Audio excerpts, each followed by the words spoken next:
Might as well start now. Might as well. Might as well. Here we are. What's up, everybody? Doopoo. Go over here. Pop into VR world. Shift. Cool. In that flight, because that's what I was doing for photos, for the thumbnail. Oh my god, look, the thumbnail's here in Dubai. That's where we're planning on finishing. Crazy work today. We're over here in Pasni. Pasni. And we're flying the Hawk today.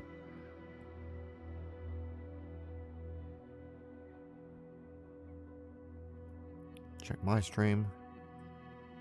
Yep, Dubai today. You are correct. I said Hawk. We're doing Hawk because we're crossing Iranian airspace. Am I just stupid and looking right over it? Yeah. Because I don't have it in, like, very identifiable Hawk colors. Get a little bit of water in me.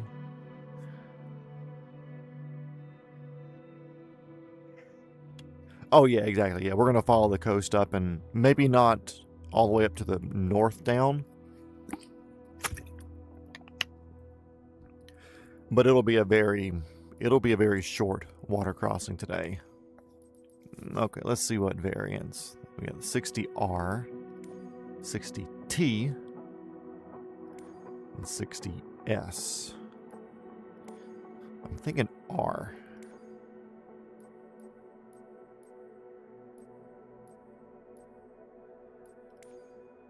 I'm kind of partial to the CAG one here.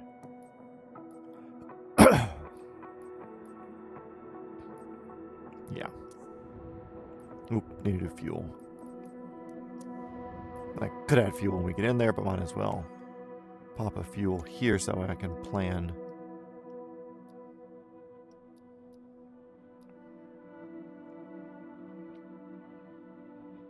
What?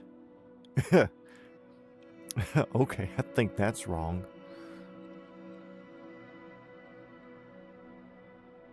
Yeah, that's the wrong number there somehow.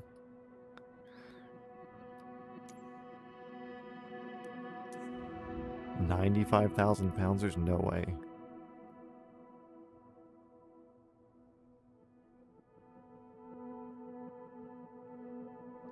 To the envelope. Yeah, why not? Wouldn't hurt. So we're starting there, cold dark on the ramp. We will stop in Konarak for fuel. There's a fuel box. Actually, let me set arrival. Dubai International.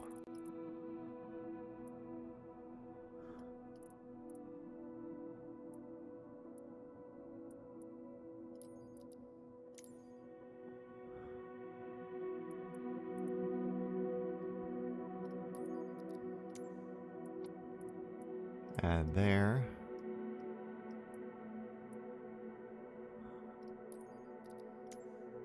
Add there. So yeah, I'm thinking crossing here-ish.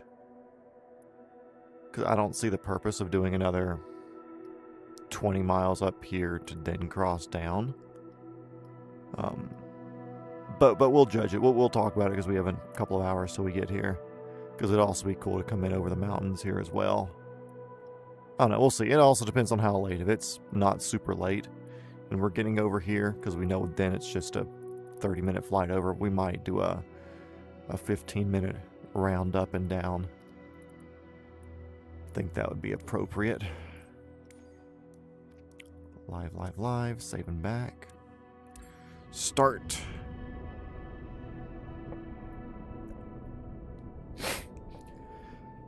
And I don't know if he's ever hopped in one of our streams, but I have a friend who actually lives out. I don't know if he's Dubai or Saudi. But I sent him a message and said, hey, I'll be finishing in your town tonight.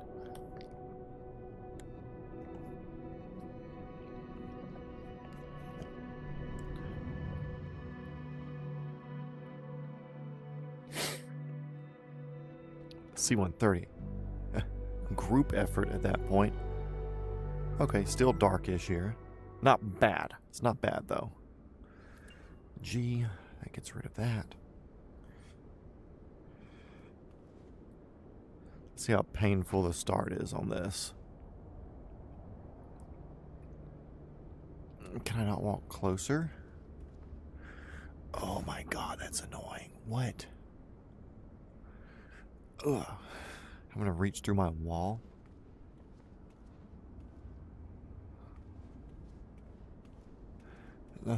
No lock up here on that. Nope. Nice little sunrise out here.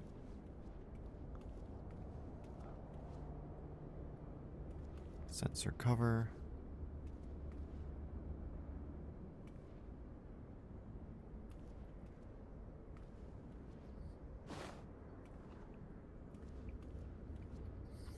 I will give that to them. They do a very thorough pre-flight setup on these things. Because I'm looking, because I know one of these will catch me.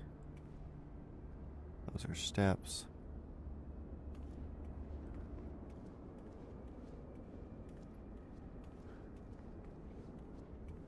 About to blow that little thing around. That's a what?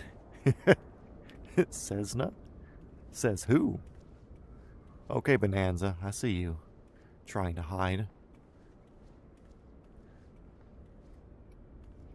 There's no engine things back here. Nope, that was all taken care of. Okay, cool. I think we're good. Didn't see anything? Hello, Valeska. Recent update makes lighting so much more better, more realistic than... Surprisingly still a mobile game. Nice. Let's see. There are two... Oh my. There are two airports kind of along the coast area. I don't know if I'm calling them stops yet. But we have... Oscar India Zulu Charlie as a first potential stop, which is where we were going to stop last episode, but I was tired. And Oscar India Zulu Juliet. Let's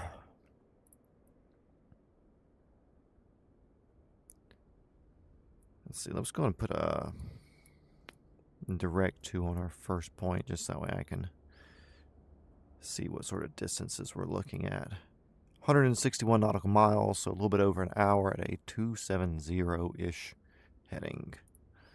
Cool. A little north of 270. Okay, I'm feeling short here. Whoa, that's forward. I want backwards. Let's see.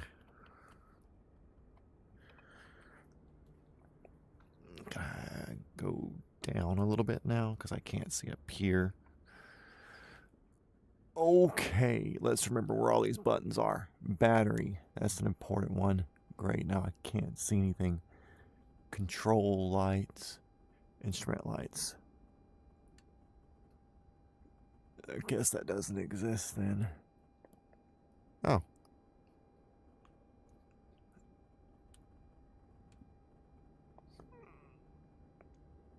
That helps some, but not where I need it. Upper. There we go. Okay. Battery on. APU will need to go on. That's engine igniter. That will go on here in a second. APU controller. On.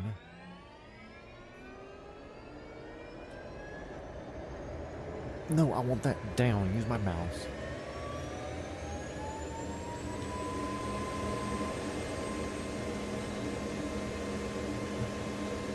Okay, generator on. Should be generating.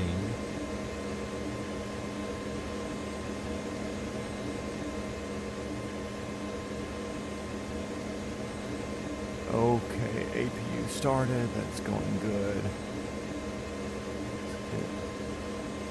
Position lights on, anti-collision lights. Both. Day. Fuel pump. Should have been an APU boost, but it doesn't matter now. Put that to engine, that to engine. Don't need any of those yet.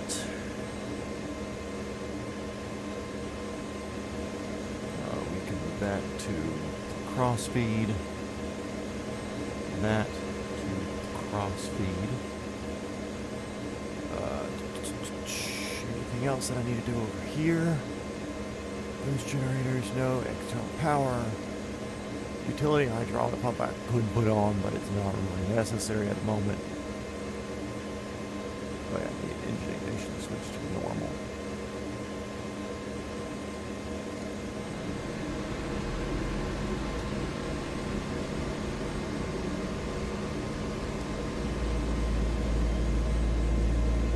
Sorry if y'all couldn't see what I was looking at when I was looking up.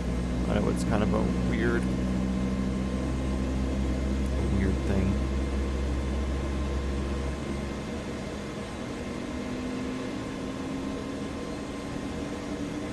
Weird angle.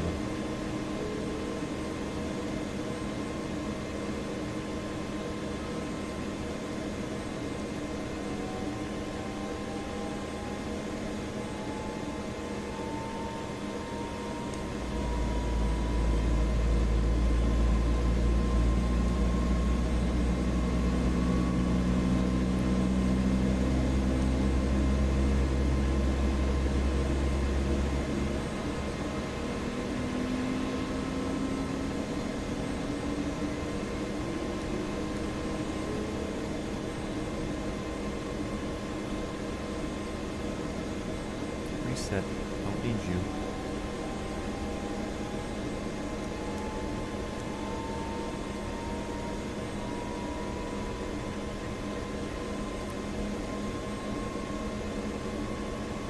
Put that back direct. Get that back direct. Up. Up.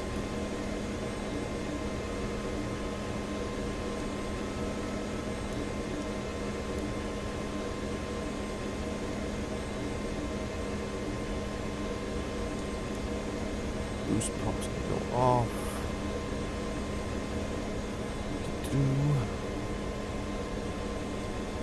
Let's see. PO on. The rotor AFCS. Cool. I'm okay with AFCS being off. Final airport Dubai International. Sorry, didn't see you in there.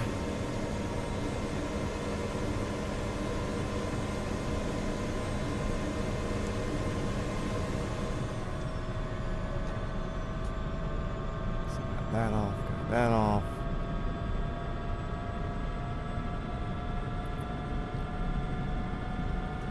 Let's see, make sure this volume's happy for you guys. Still have low rotor RPM, but we're getting there any second.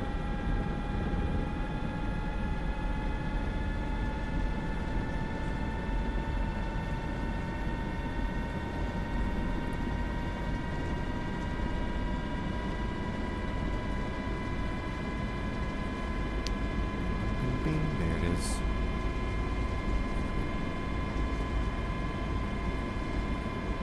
And pretty much good to go. Let's see, a little sip of water before we get off the ground.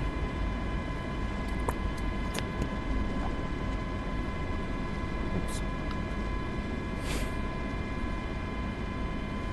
Okay, anything else we need to do here? Tail wheel lock. Unlock. Parking brake off.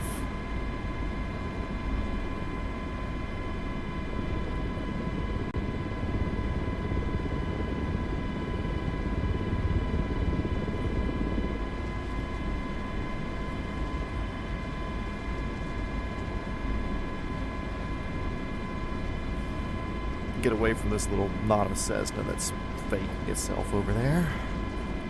But we don't destroy it. Interesting.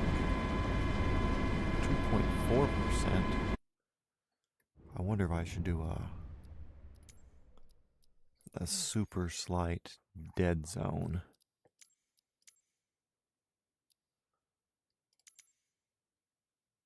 Let's see.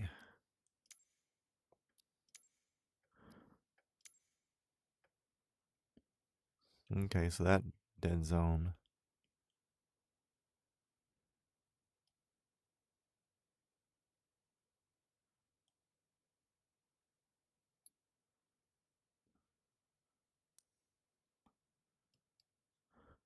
Because I had to put it up top, or I did it for the throttle at least. Yeah, I put that up at the top of the throttle, that's for sure. So here,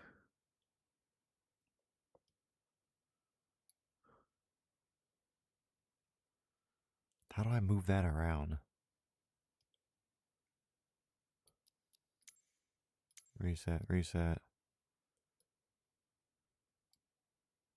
Ew.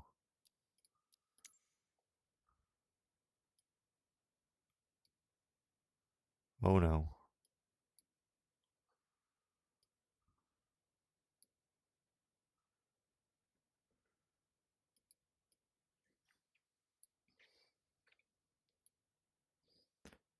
$13. 14.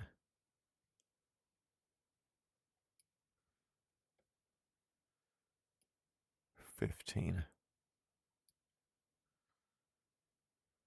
Okay, cool. Go back. Save. Resume.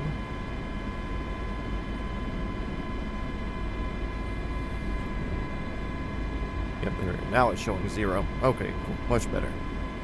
Let's sync. Sync a little bit. Forward a little bit. Straighten my view a little bit. Back a little bit. Okay, cool. And you know what? This is a 2-pilot operation. We're gonna have you. It ain't a lane. Thankfully, it's not a lane. Winds 353 at 2. Okay.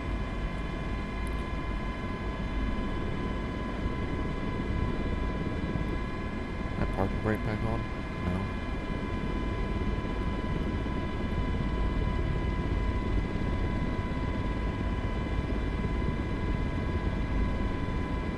Okay, little homie.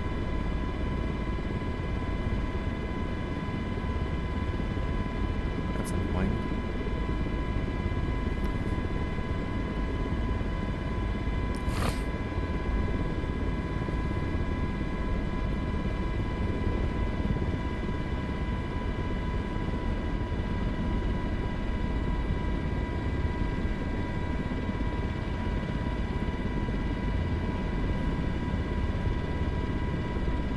$270 and good to go. Let's take these landing lights off. Don't need those anymore. We can lock the tail wheel. Good. Good, good, good. Let's lean into this bad boy, put some speed behind us. Oh yeah, great sunrise. Let's do a little circle real quick. Also, I'm going to click the fuel button a few times. Sometimes it doesn't save fuel inputs from the menus.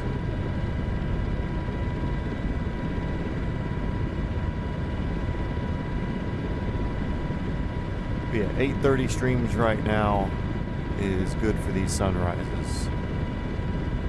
That's why I try to start kind of near shade, because I knew by the time we took off it would be light enough to begin to see. So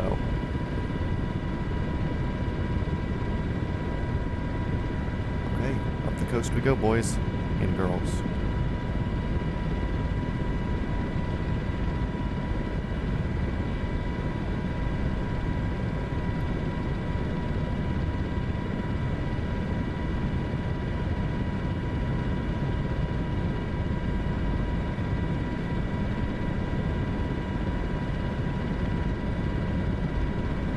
Relatively long. It's like 600 kilometers today. So whatever a kilometer is in freedom units. But also, like I said, our thing here.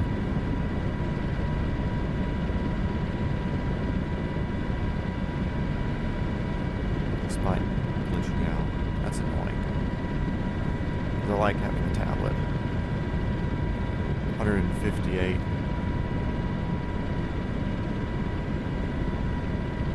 Why?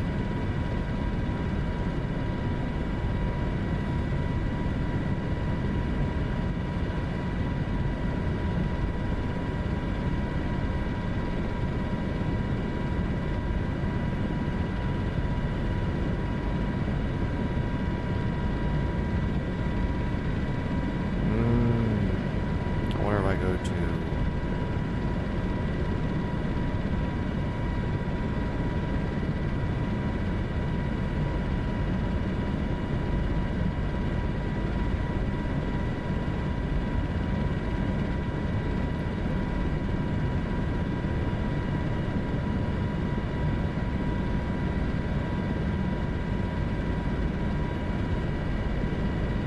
And it's still doing it, really? That is pesky. I love that we're cruising 180 miles an hour. Hey. Maybe we're good. We'll leave it.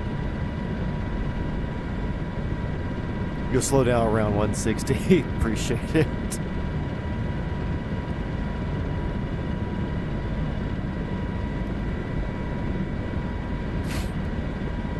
It's not a super crazy long trip today. 600 kilometers isn't short by any means, don't get me wrong. What is that in miles? I have no idea. 600 kilometers, 2 miles. 372 miles. So I mean, really, if we're doing 120, 130 miles an hour, that's 3 hours.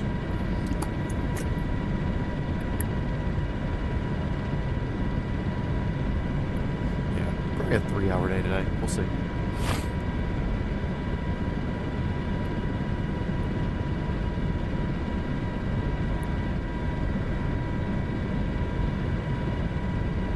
Three-hour day. We're in the Hawk because we're going to be entering Iranian airspace soon enough. And why not have a Hawk with all the defense capabilities on it as possible? With that said,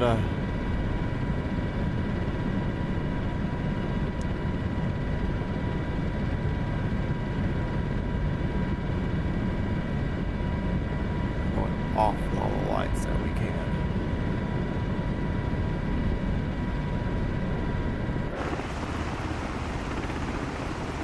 Spooky. 372.823. Oh, wow, thank you.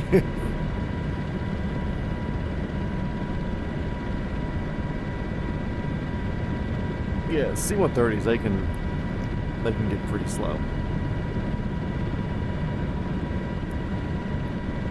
I mean, that's why they're so good for something like the AC-132 to be on a relatively tight station. And, because you can't be throwing full banks at 250 knots, you know. But for them to slow down and get the low speed they need. I mean, that's why they're prop planes, because they have to be that slow for, I don't want to say accurate firing, because we can fire at whatever speed, you know, we have the technology to make that happen, but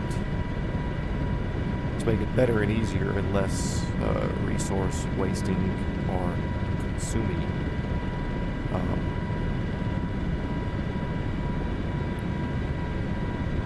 they like to do it much slower. I'm actually beating you. Yeah, right now my ground speed is 160, indicated airspeed 138. And it's going to be variable because we're obviously lower level, changing winds right now. Winds for me are 3-4 at 2-3. So we've got a 30 knots right behind us. Or not really behind us, but back right.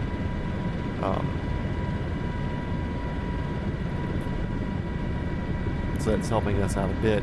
Your winds may be different. If you're high, you'll probably have better fuel than me. I don't know. Maybe this low and this slow, you might be burning a lot to try to be competing in this realm of speed and altitude.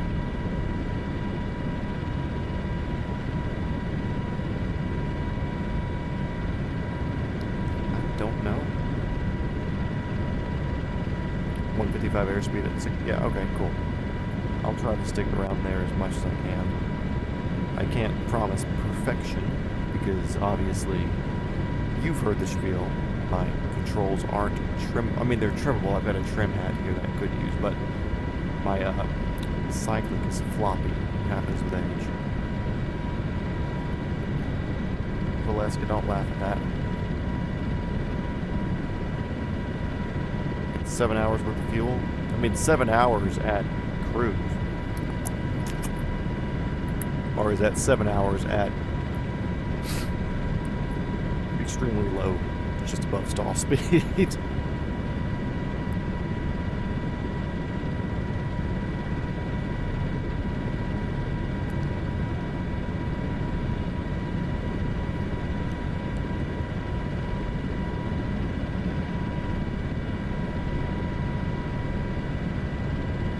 Currently over the mountain to my left.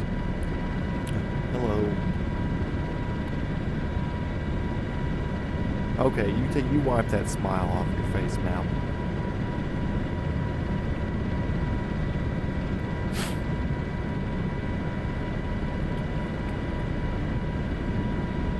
Also, I'm pretty proud of myself for doing that startup in the dark without the checklist and not having any lights on. We do have the AFCS light on, but that messes with my auto trims and stuff like that, which I don't like to have.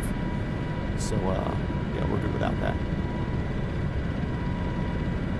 think we can turn all these down now.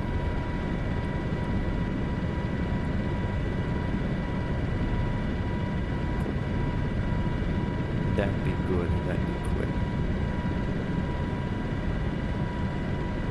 12 hours at full speed and out. Ah. So you could do 7 hours like this.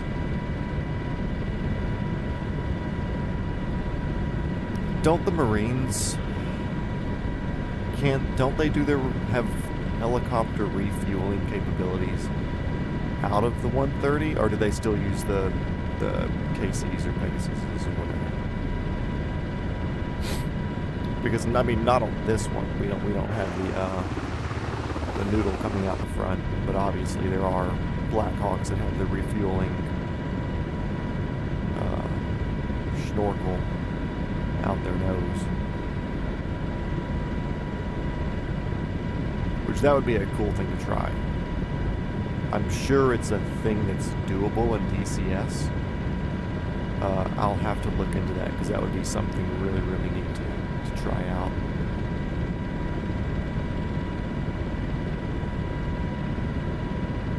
Navy and Marines use 130 for Ospreys and Hawks. I would assume CH-53s too, or do they just do the 53 out of the big ones?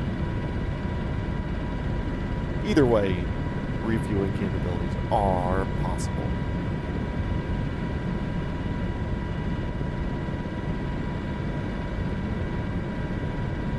It's not saying I don't want to fly a helicopter across the ocean, but the fact that you could is kind of cool. I mean, obviously, just for safety, wear and tear, maintenance, crew sanity, they just fold the wings, or fold the blades and throw these in a Galaxy or something like that and bring them over. But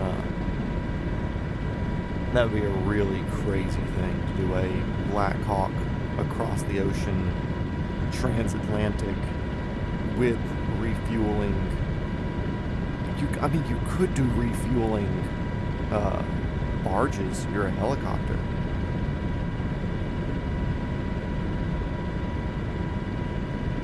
Because I know there are people that do like cross the Atlantic in like speedboat records, and they put like buoys with fuel stops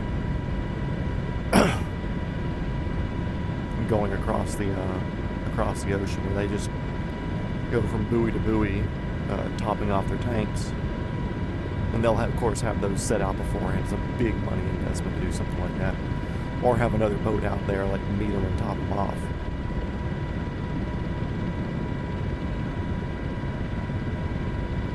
But yeah, a cross-ocean flight in something like a Hawk would be wild.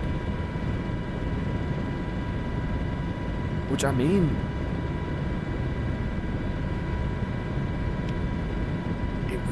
people have done worse. I assume you, being more of a general aviation enthusiast, I assume you follow, what is it, JD or JP, or whatever, the younger guy from South Africa that built, I want to say he did a sling high wing. And a couple of his friends had also done sling, high wing, low wing things. And they flew up from South Africa to the far western bit of Africa. And they did a jump from there over to the Caribbean islands, one of those. And they flew up to Oshkosh. So they did a transatlantic flight in something the size of a Cessna. Do you remember who that was? I think his name's like JP or something.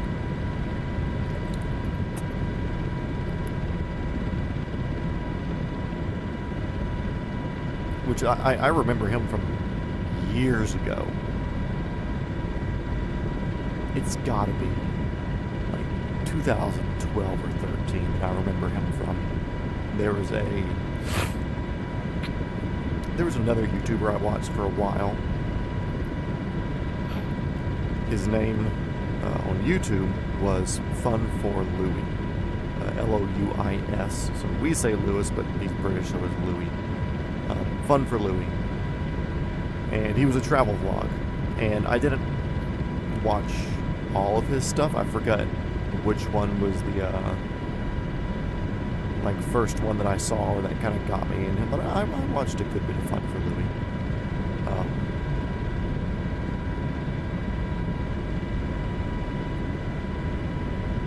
So the trim thing on this is different than the trim on other stuff.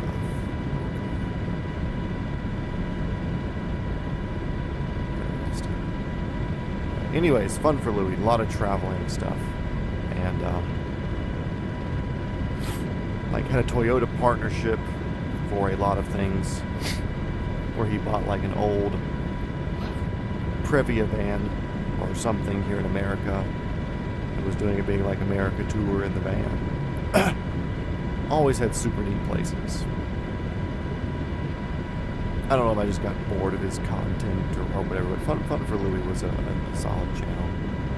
It might still be a solid channel. I haven't watched it forever. Either way, one of the trips he did was with JD or JP.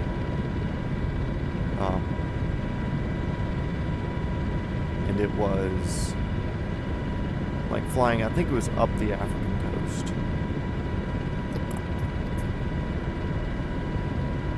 So like South Africa up to Egypt, or maybe even up into Europe or something like that. But that's the first time I saw this JP guy. It's still looking up, but whatever. Sometimes I enjoy the mystery of not knowing precisely right then or when.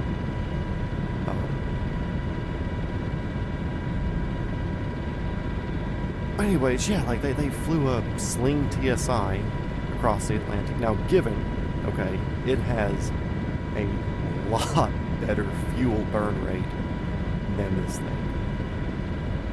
This looks almost runway-ish in front of us, doesn't it? Excuse me.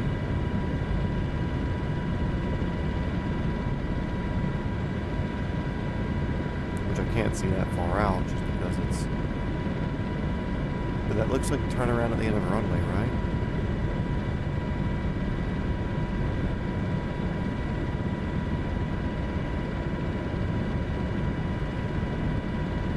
Yeah, this is definitely an airport.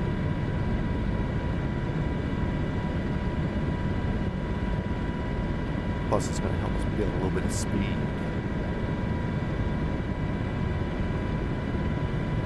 185 on the ground speed there for a second. So anybody watching this, we're now about to be going over the airfield, which is lovingly and consistently only referred to as its name, which people call it, which happens to be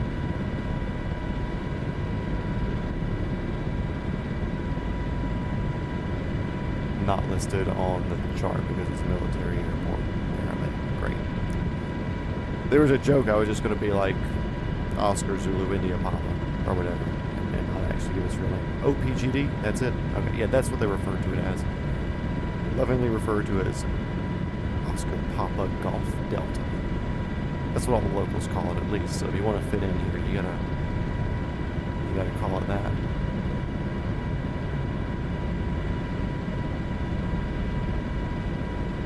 That's crazy that it's not only a tablet there, but also the tablet was glitching. So I'm just happy to not have the tablet freaking out and being able to have it pulled up at minimum. You know. Actually, not seeing that one on. I said, yeah, maybe it's new or old. It looked like it might have been somewhat under construction there, so maybe it's just a newer place. Don't know. Something to look into one day, maybe. Probably not.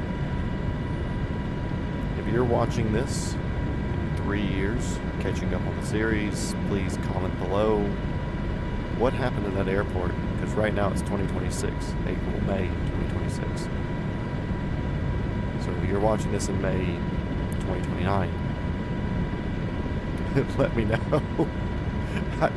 I've been dying to know. I'm really curious what's going on with Oscar Papa Golf Delta in May 2029.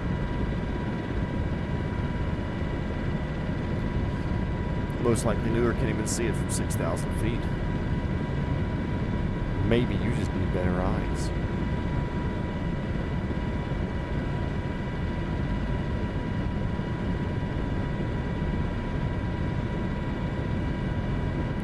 There's some little houses and buildings around here, so there is some things. We do have a road up here, as you can see. It's lines and lights and everything. It's still kind of dusky outside or dawning. Not too bad.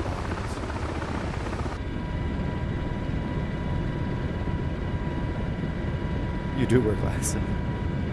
Yeah, but do you have the glasses simulated in the game? If you don't have simulated glasses and you don't have simulated vision, obviously.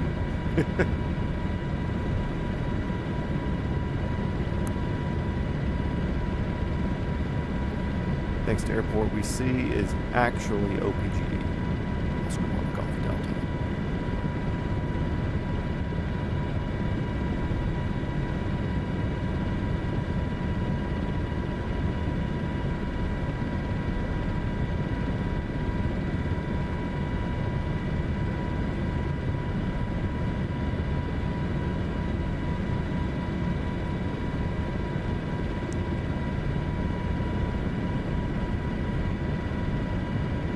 .5 knot tailwind right now, 177 knots airspeed.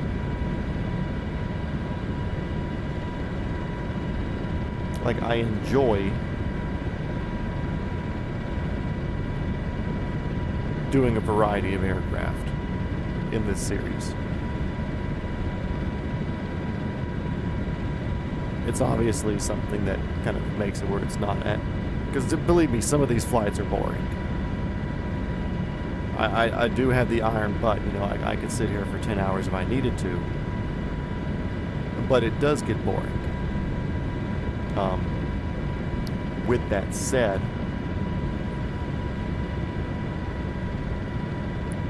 it's nice having a variety. I do enjoy the fact that I can hop in a Black Hawk one day and tomorrow we could be in a Well, we'll be in Dubai, so I'm thinking like H130 or something snazzy, H160 tomorrow.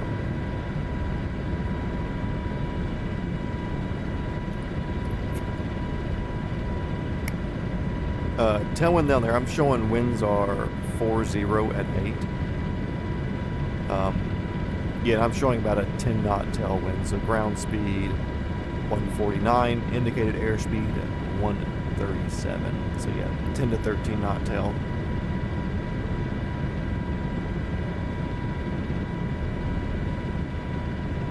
Hey, look at that, right fuel's at 1777, left at 1777. We're almost at 1776. Let's go. There we go. Left to right fuel, 1776. Total 3552.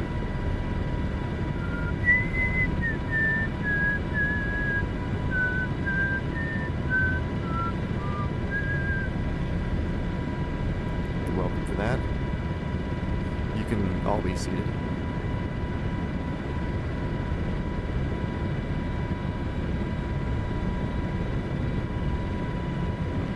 Let's risk this for a second. Oh. Okay, so it's just thicker down there below us. Okay. No! I ruined it. Okay, how'd we do it last time? We did that. We went back to satellite. No! No.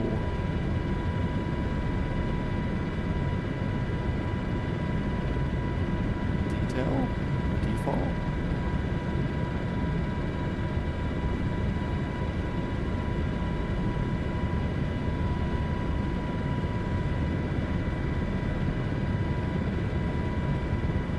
Getting dangerously low here, but it's worth it because this is annoying.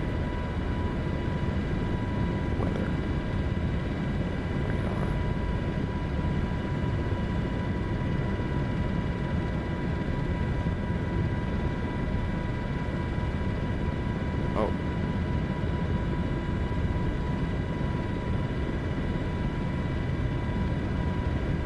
Back in business.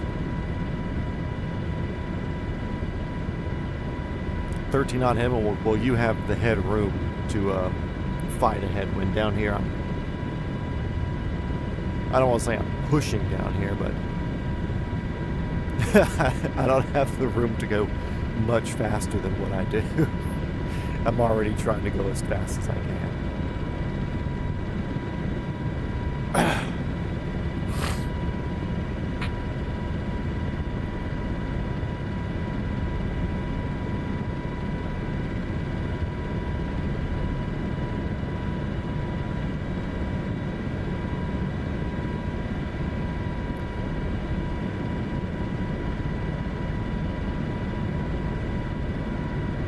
Risk a couple of pterodactyl strikes down here.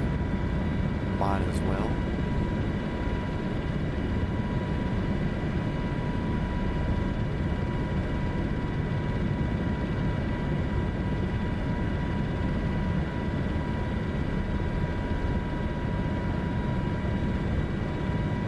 $170 over the ground right now. Only a 3 knot, 4 knot tailwind. Nope.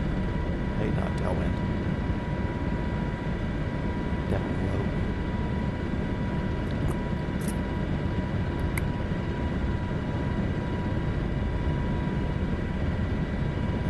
You'll come join in the valley? Come on down. I mean, it's not really a valley, it's just kind of a... There happens to be hills to my left and right. That's about it. And now I'm just going to kind of follow the general lines of...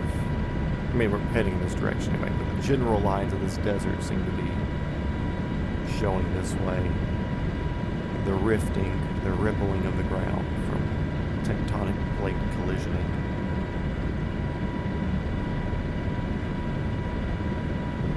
Also, that's so wild. As somebody who lives like here in Georgia where there's no...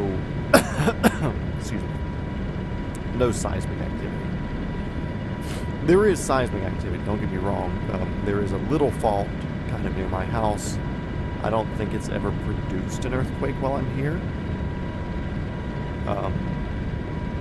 But there have been earthquakes that have been felt in my area.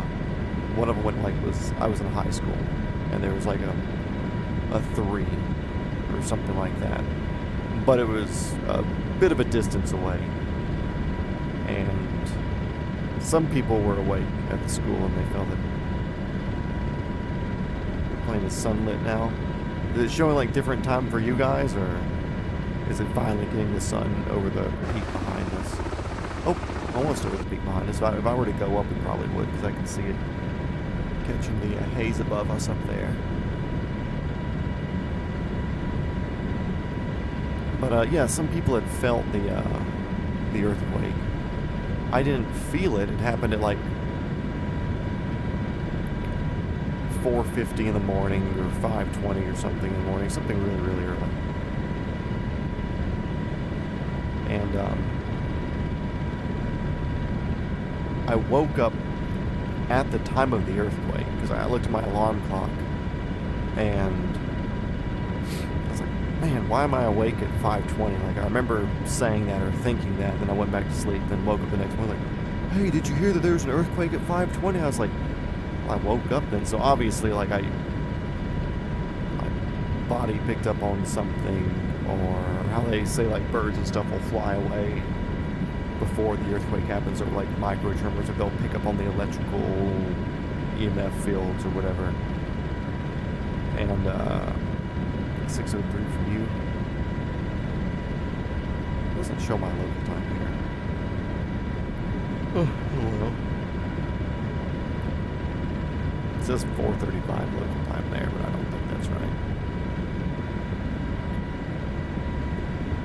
Appalachian Range is a fault, not very active, but some earthquakes, yeah, they'll get a few every once in a while. I remember seeing some in the recent history, but none of them were huge. Yeah, apparently the Earth is round. Who knew? Just propaganda here by Big Earth to convince us that it's round. Airlines just want to charge us more to fly in a great circle. Yeah, okay. Also, RIP Spirit Airlines. You will be missed. Extremely depressed that those of us have to now deal with the Spirit Airline users. But just find expensive flights and you're good.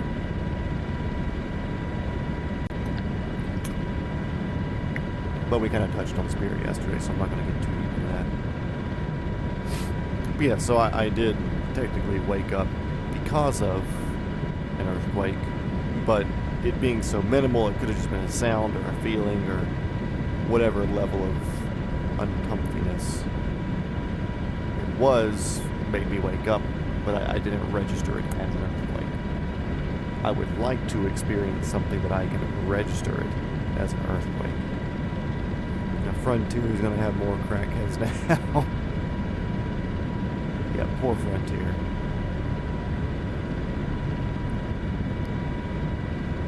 Poor guys.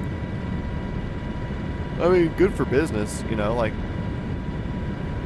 because there's obviously a need for lower price airfare. For people that are like, cool, I'll give up 2 inches of leg room to pay a little bit cheaper. Less amenities to fly a little bit cheaper. You know, like, you give up a lot flying Spirit. When you do upgrades on Spirit, you end up paying the same as like a normal flight, but you have to deal with Spirit people. Which their staff and crews were always good anytime that I did fly them. But people who use it, typically not. But yeah, I would do the business or first class in Spirit, or do the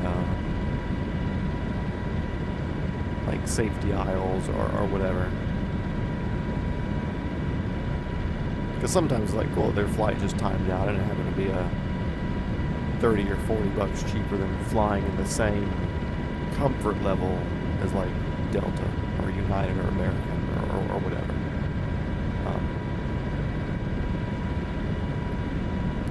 Yeah, I definitely need to look into credit cards and stuff now that feed the Delta points.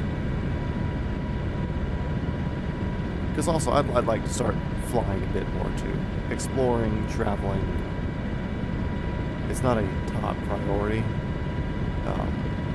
Obviously, I still would like to pay for commercial licensing for helicopter flying. I got a couple of car and motorcycle things that I'd like to do. Well, let's get calmed down. Yeah, there's other things on the table that are more important to me than traveling. Traveling is great. I enjoy traveling.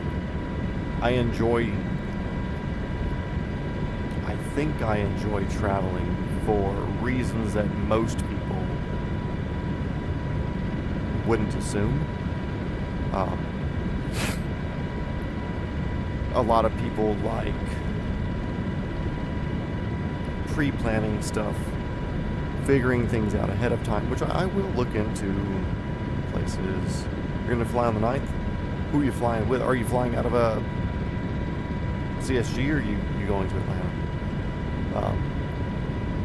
I assume you do Atlanta because I think you did last time. Small, single engine plane though. Oh, but still. Oh. Is it going to be local or are you going to be somewhere else? Well, say if you're going to be somewhere like local, it should be cool to formation up a little bit and fly next to you. Of course, y'all would have to slow way down for me, but you know, beep, beep, beep, beep, whatever.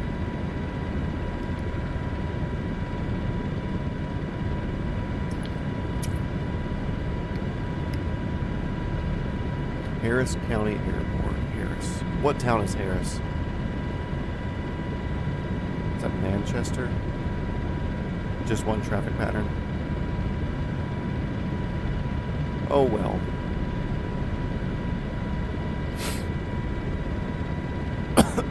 Excuse me. Yeah, so like traveling and getting food places. That's nice. Going and doing Pine Mountain Airport. Okay, cool. Yep, that's what I was thinking. That's what I was thinking. Traveling to go see things, to experience shows or events or places, unique things, experiences in general, cool, whatever, you know. It's like obviously I'm going to go check out some sort of neat place. I enjoy traveling because I don't know anything about where I'm at. I enjoy being in the dark, having to improvise. I really like, for lack of better terms, being dropped into an area and just told to like, cool, go enjoy a day, go figure it out, go kill time, go do whatever, like.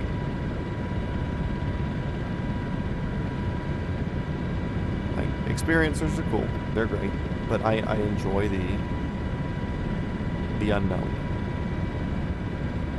the trying to figure it out, because in my opinion an experience that you craft and build and problem solve out yourself is more valuable to you as a person rather than going with the super specifically tailored whatever experience.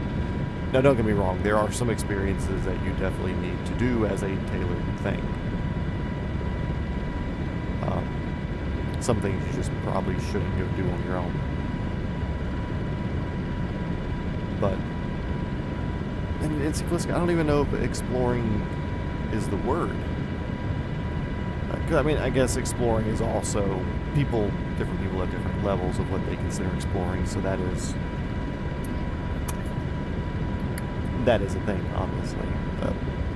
Some people say exploring and it's like being in a town that they already kind of know, or being in an area that they already kind of know, or they have a general plan of what they're going to do, but they're going to explore as they're out and about.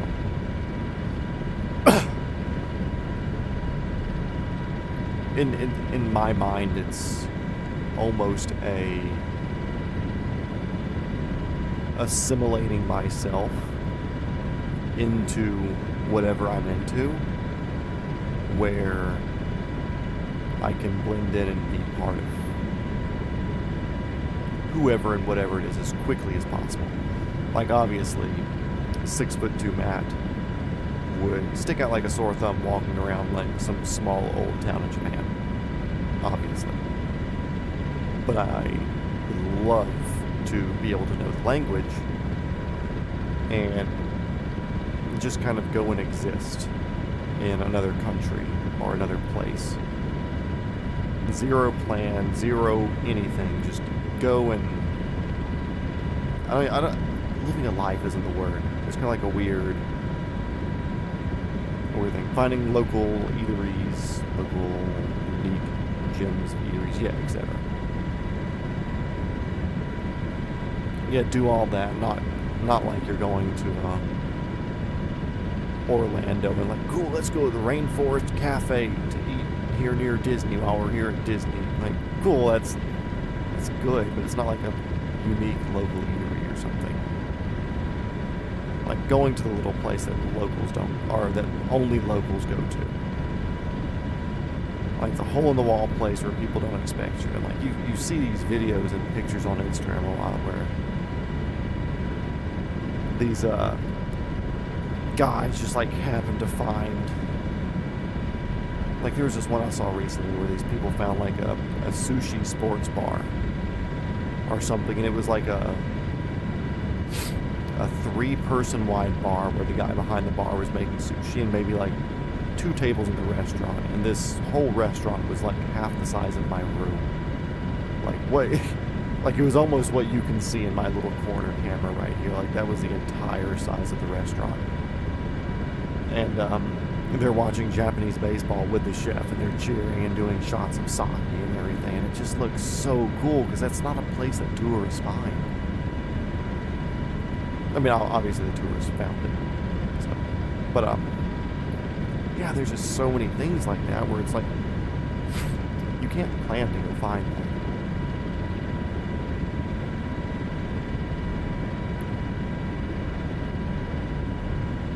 Like a lot of these places, depending on the country too. There's a lot of countries who aren't friends with Google or Apple or whoever. So they just don't really exist in their mapping world. I've seen that in some places, like maybe Taiwan or Hong Kong. There's somewhere where it's, because it was like this big crazy spa thing that you go to. Maybe it was Shanghai. I want to say it was some Chinese area. But it was like some crazy giant spa thing. And they said the name of the spa in the video, and you look it up on Google and it's not there because there's like no information about anything in this country there on Google.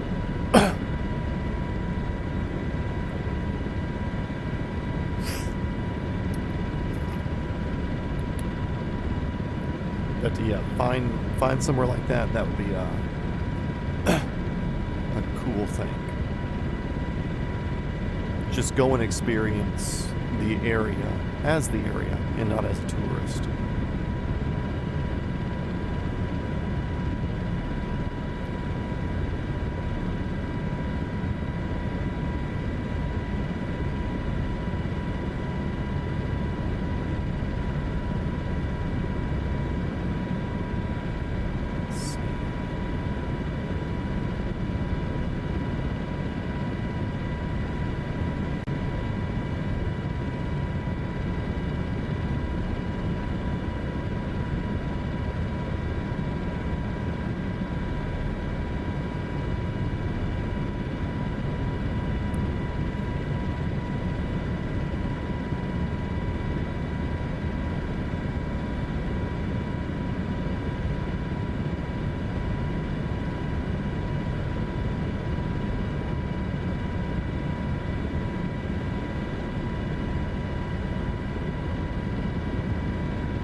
Sorry, texting and flying here as a proper pilot, as they all do.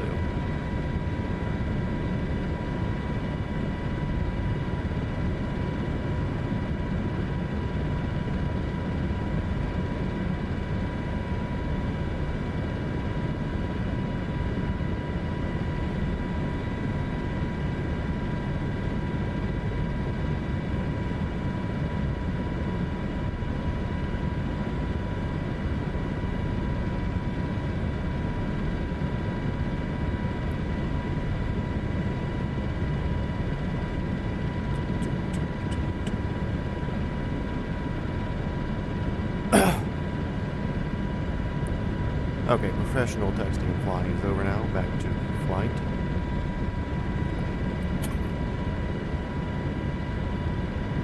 So we're getting near the coast again because we kind of came up the peninsula a little bit back towards mainlandish.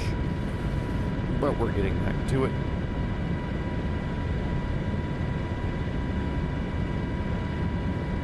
Burned 400 pounds of fuel since our last stop. We'll do a quick splash once we get down to this next one. Not necessary. We can pretty much go to our last stop before we go across the water, but it's like we're flying over, might as well. Stop in, steal the fuel, leave.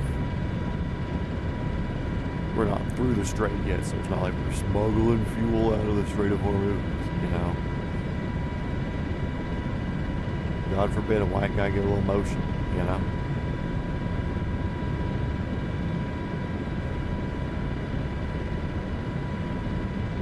Also, cool little cliff face over here. That's neat.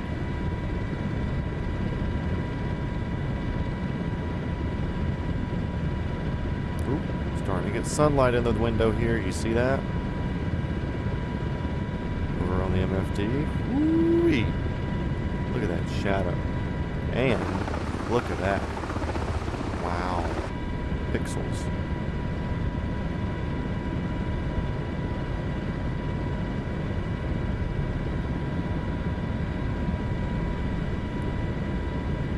I wonder if my friend who lives out there, if he's going to see this in time message.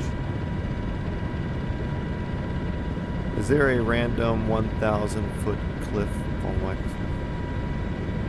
I mean, it shows kind of a cliff face over there to my left.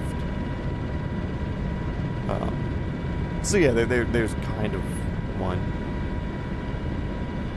The hills kind of lead up to it, but it's definitely more standalone than like really back to like mountain range or whatever.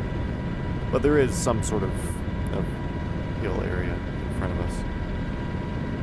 What do you mean, what a surprise? You watch your mouth. You're saying what a surprise because I'm streaming more than like twice in a week.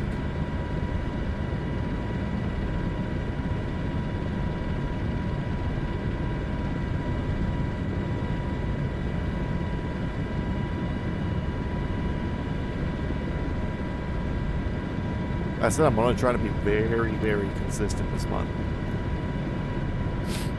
Which I almost messed up and didn't post yesterday because I was going to be helping my friend build a roll cage. He texted last night during the stream and I was like, hey, streaming, talk to you later. It's like, hey, I need help doing something on this roll cage. So I had to go help with that, and before I went out there I was like, crap, that means I'm not going to be able to stream tonight. So I recorded the R22 how to start video real quick and the edit on that's literally just cut it to length and then put the multi-shot matte watermark on the bottom. And I rendered that out. It took like a minute and a half to render because it's like a 4-minute video. If that.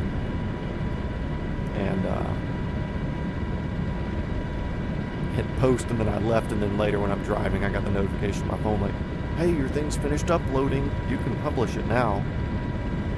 So I did that because like I said, I would like to do something every day here. Whether it's on the sim or if I really don't want to make shorts count for a daily thing, but I would like to post a few more shorts just because I know that they will bring in viewers. I know a few friends who started a YouTube channel and like they have like 15,000 subs now just because they posted a few shorts. And obviously they don't have the watch time, and they don't have the like the engagement. Like, they post a long form video with like a 15,000 subscriber channel, and they post a long form video and it gets like 6 views in 24 hours. So obviously all their viewers came from shorts, and you look at their shorts and they stay consistent. So I don't want to make myself a channel that has however many, but I get 4 views on the long form, because the long form is what I like to do. I don't care for shorts that much, but it is a stream of, I don't even want to say income, it's a stream of content, and it's consistency that the YouTube algorithms will promote, and then the YouTube algorithms will reward you for it. So I kind of gotta play that in a smart way. Yeah, here. What a crazy drop off this is. Here, look at that on the map. Almost looks like a lava flow.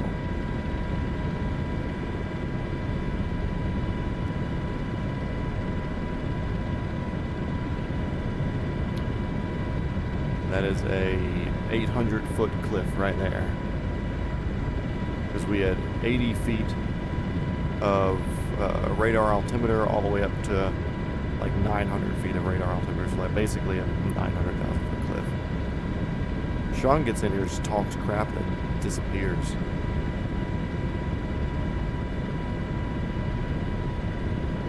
It's a whole different looking landscape here, or at least in the way it shows like water movement and stuff. That's wild.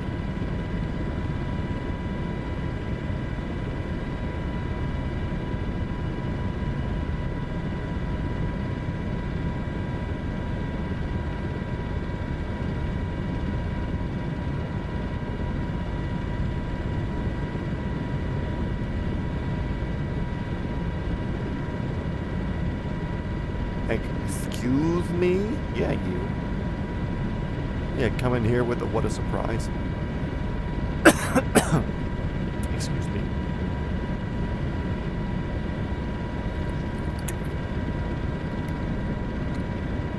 I was outside yesterday and it was kind of chilly last night. And I didn't have a long sleeve shirt on, and I was inhaling welding fumes, so my throat is not in the best condition.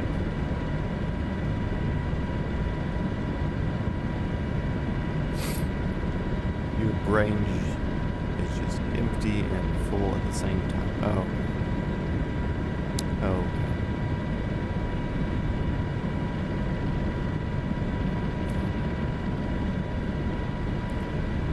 So what you're saying is that you're a Harris voter. Jokes, we don't do politics here. I'll discuss problems, but bringing up the politicians itself is just rude.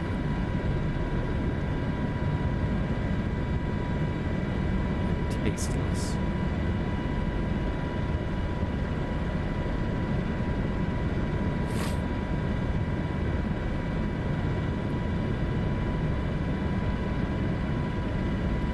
Why am I losing altitude? Because I want to buzz this little town. We're 24 miles from our first little splash of fuel. And now, Mr. Southeast Aviation, I don't know if you're going to want to splash as well, which you have plenty of fuel for your trip, but you could maybe go on station just around us. But I also don't know if you're an autopilot or anything like that. I don't know. Never played that that phone sim, so.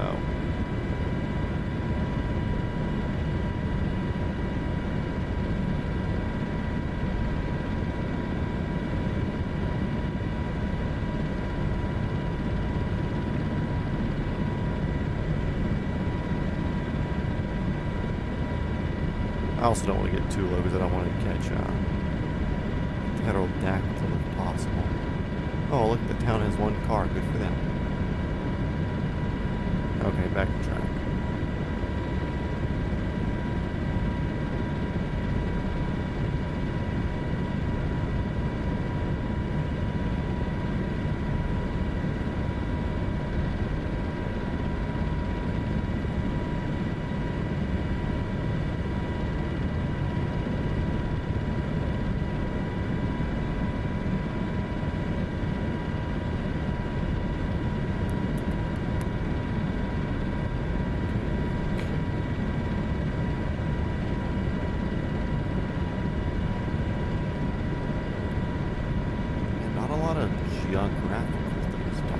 Although it is weird that they're, I guess it's just the whole seismic zone thing of crinkles in the plate, you know. Because it's not like we have like big worn down valleys and stuff. It is a very different landscape, that's for sure. I expect Western Saudi Arabia to be similar. Because there will be some mountains on the eastern tip of Saudi as we go in. I don't know how similar they're going to look to this. I think they're kind of close.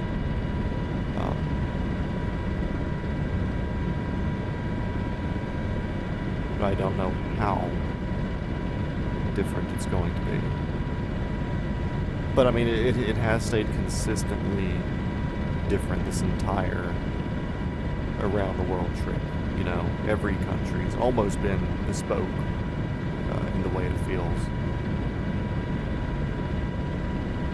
Also, I think this first stop here in 15 miles is where we were going to stop last night, but it was further than what the slow little bird encouraged me to do. The little bird is quick, it is not fast. 0 to 100 real quick. 120 plus, not really a thing.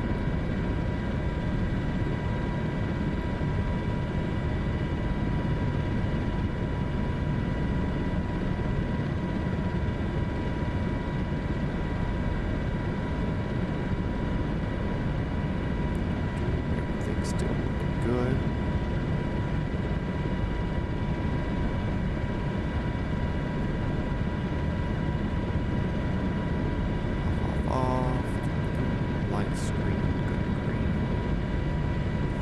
Still cruising 190 ground speed. Hello. Wind 75 at 20 currently. So we almost have that 20 knot tailwind directly. Not bad here at 1,200 feet, something like that. 1,500 feet. This is a good time machine.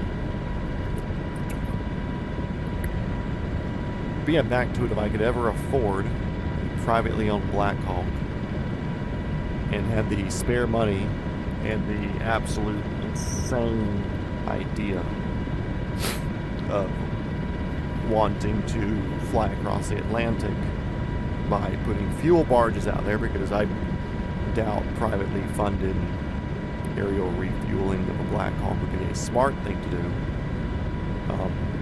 That would be a very cool thing. That would be very cool to do. It'd be a long sit, and I would probably put it on a boat and send it home, given the money.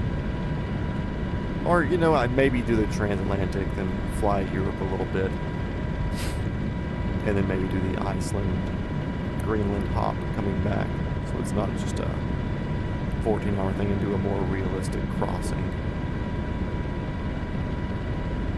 But that would be cool. I would very much be into doing that. So if Matt wins the lottery, just know that that's a possibility.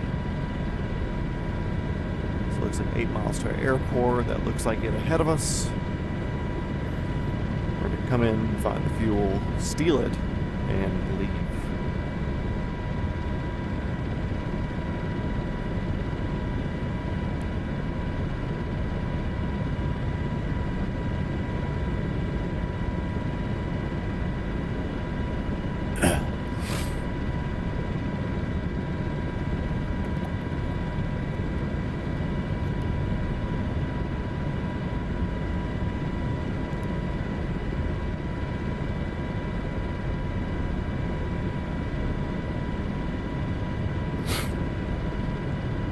Steal the Iranian fuel? Yeah, I'm taking it all out.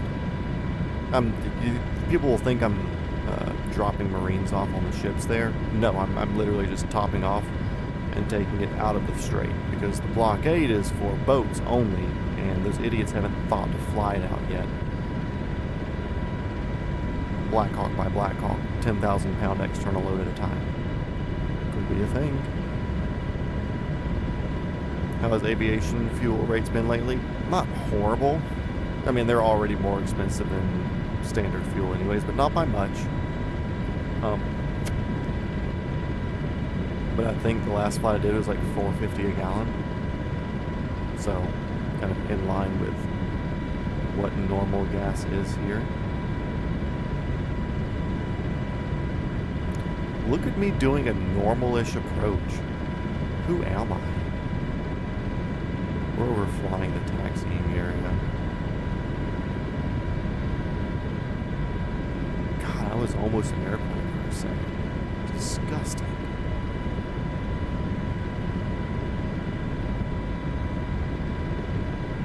And I'm not going to go near the fuel stands, purely because it'll probably mess up our EFB tablet over here, because it switches you to a fuel fill-up thing if you park near a fuel fill-up station. So we'll just see where it's at, land on the ramp somewhere that's not right there, and we'll just pretend a truck has come over to us, you know?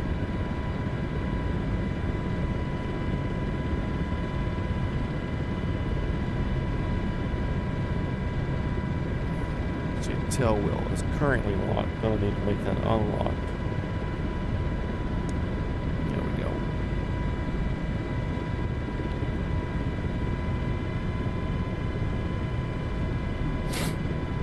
Let's go to the big ramp, little ramp. I don't know.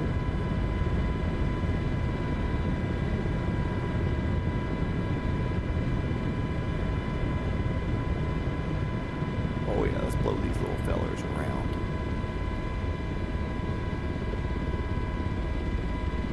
Give me your fuel.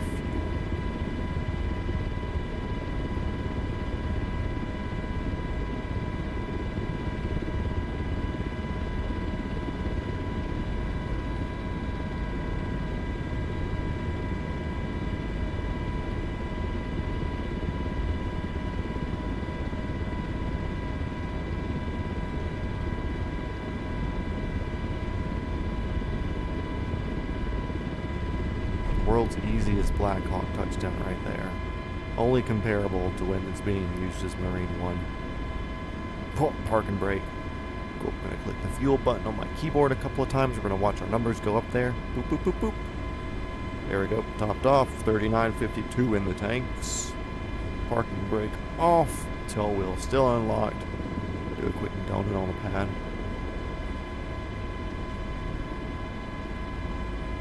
Look at that handbrake turn. Do I want to risk... Might as well. We're on the ground, so this gives me the freedom to... If I mess this up, I don't have to fix it while I'm flying.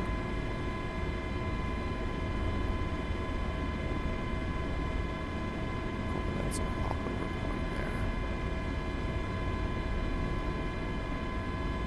there. Direct to 141, so we have a 1 hour flight.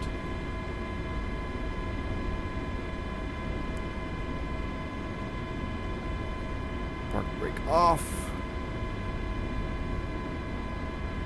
About to get a quarter payload of oil barrels here, then get another quarter at the next stop. Got to stay light to keep up. So give me your jerry can rant. What about my jerry can rant? $4.39 here yesterday. Got up over $1 in a week. Glad I filled all the cars last weekend before 50% ethanol was deployed too. Yeah. My question is, what happened to all the fuel that we allegedly conquered with Venezuela? Or is that all in the Middle East now in a certain small little country?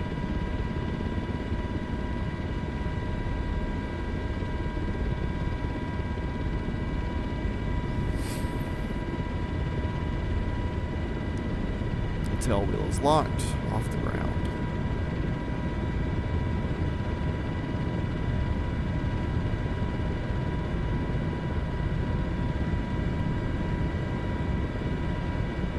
I'm I'm back in the air, I'm sure you'll catch up to me. Yeah, so the jerry can. Did I send you the video?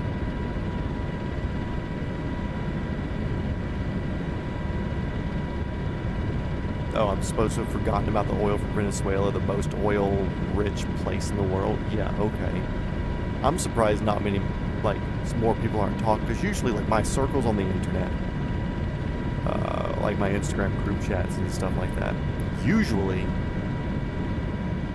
we all are pretty on point, and we'll find pages that share good information, and we would have seen something about the oil in Venezuela by now. But I haven't. So I don't know if I'm just the only one thinking about it. Oh no. I don't know if I'm just the only one thinking about it, maybe, or what. I don't know. You think seem to think politics for the public interest and not their own? Yeah. Wishful thinking. So jerry cans are the perfect design. That's the jerry can rant. I will not be able to touch on all of it. I do not remember all of it. The jerry can has been attempted to be replicated many, many times. And every replication attempt has failed, and they all return to the original design. So if you look at the original design jerry can, it's literally the same as like jerry cans that are sold today. The original design, the original stamping style, seam style, the handle style, the spout style. The only thing that may be different, if you're looking like a cheaper brand, like some Gucci brand or something now, maybe they have a slightly different thing that they're doing different to like avoid the copyright should be, or trademark patent should be null and void by now. But any actually quality jerry can in today's world is exactly the same. And while their manufacturing process may be different, any of the key design aspects are different. It has been attempted to be replicated many times, and they all, at the end of the day, end up going back to the original jerry can design. Things to think about when you're looking at it. Usually they're rectangular in shape, and they have a little bump on the top here. Cool, what's that bump for? That bump is an air pocket. If you drop a completely full jerry can off of a boat into the water, it will float because of that bump up top. If you turn it sideways and you look at the seam going down the center where they put each side together, the seam is recessed. And that's because if you set something down and you drag it around, you move it on concrete, hard surfaces and stuff, with metal it will eventually scratch through, the seams will damage, leak, blah blah blah blah. No good. Jerry can, the seam is like flat on the bottom, recessed in, there's a seam there, and it comes down. That's impervious to getting hit or ruined unless you like shove it down on a rock or something. But even then, the way it's welded is very, very good and handy. The X stamp on the side happens to be the best stamp process or whatever, because they're rectangular, they fit together good. On the top of it, there's 3 handles. You say, man, why is there 3 handles? It's because you and somebody else can both carry one. Like you and your left hand, him and his right hand walk next to each other and carry and share the load, and you can have a whole line of people doing that if you want to, so it's like a shared carrying thing. Also, if you're handing it off to somebody, instead of having to grab the same handle or just do 2 handles and it makes it awkward or whatever, having the 3rd handle makes the handoff much easier too. The spout design is really neat the way that it kind of like fights glucking out because of the way it has like straw that goes in and feeds into like the air pocket and other areas. Like everything about the jerry can is just perfect. And there's a video online, if you search like jerry can history, I forget the name of the dude's channel, but it's like a multi-million view video. I may have sent it to you but it's like the history of the jerry can. It's like a 25-minute video or something just about the jerry can history and how the jerry can effectively helped win World War II. I think it was originally a German design, and there's a lot of people who still have like original German jerry cans that work perfectly, and they still use them because, again, it's the perfect design. And America, we had like round tins, and like the tins would drop and break. You couldn't hand them off nicely because of the single handle. The pinch press welds would break and bust in a braid. Since they were round, they wouldn't efficiently store everything. Because round things, like the hole in the middle, you put rectangles together, it all does. Yeah. You like well-engineered things? Yeah. Look at the jerry can video. Also, watch that stupid SpongeBob video you sent yesterday in the chat.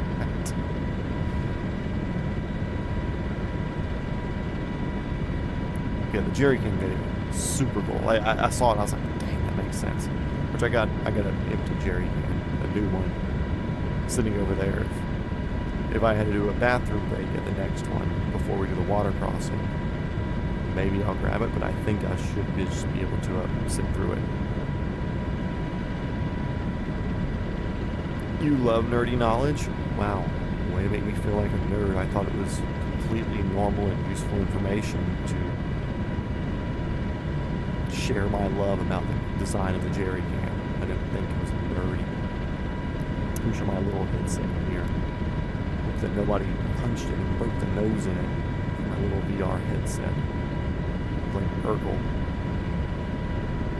Did I love learning about the Bikini Bottom police state? I mean, they have a point. He has a point. And one of the comments on the video, basically Sean sent me a video of a channel called SpongeBob Historian. I think, or the SpongeBob Historian, something like that. Anyway, he was making an argument, it was a video posted about 2 months ago, that Bikini Bottom is a police state. And like the population of Bikini Bottom is like 538 sea creatures. You really don't see any villains. Any of the villains, they are like pranksters at worst. Plankton is like the worst thing, but he's never been arrested. Squidward got like 8 tickets in a day for littering. SpongeBob got in a police chase and arrested and taken to jail because of littering. There's like 61 police officers or something in Bikini Bottom, at least, that were on duty at one time in a place with a population of 538 fish. So our sea creatures.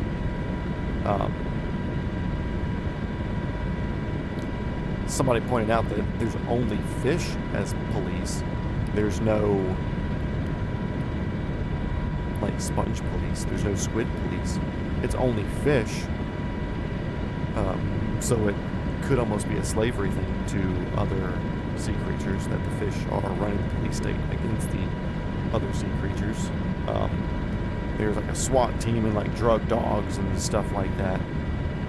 And yeah, so Bikini Bottom's a police state. Nerd knowledge is information, is informative and educational, as opposed to NPC knowledge like celebrity tabloid drivel. Drivel's a word? Here, use English, ma'am.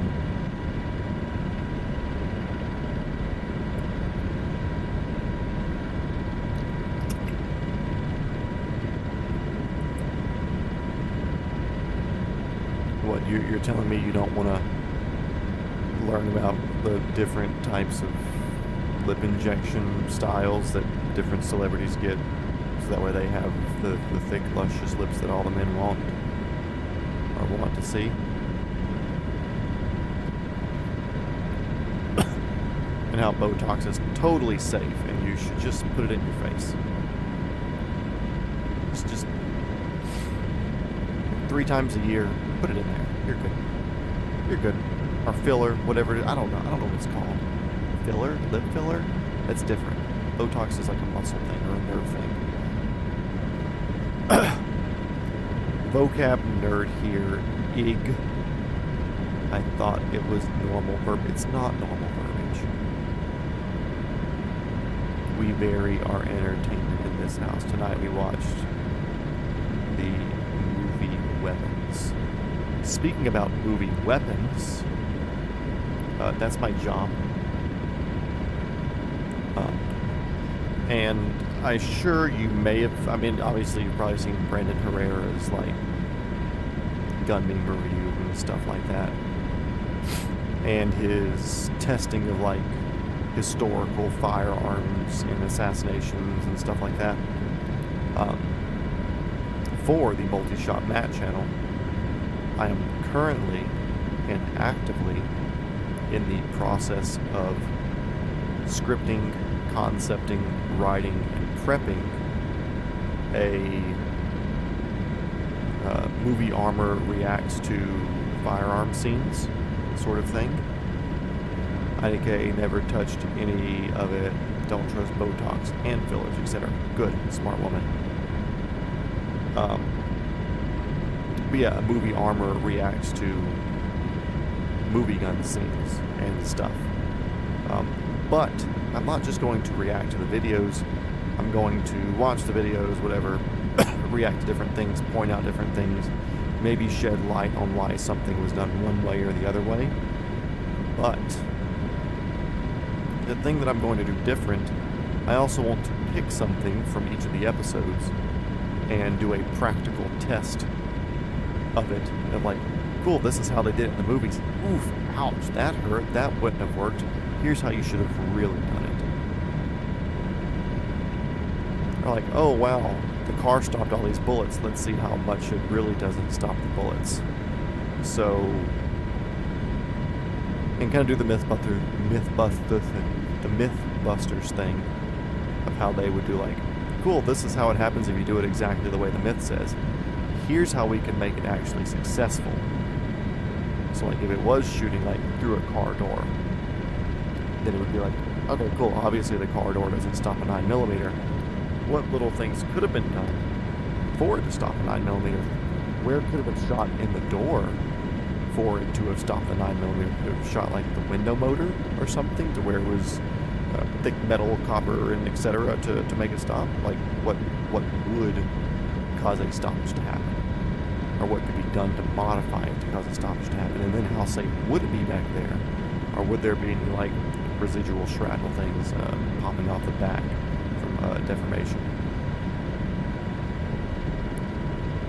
Waiting to see how it affects people long term. Also, apparently, I was watching a thing today. I don't know if you sent it to me. No, I think I saw somebody share something. But it was apparently like, I think it's BP157, one of the peptides that's really, really good for muscle and connective tissue healing and regeneration and stuff like that. Is what it does. This peptide,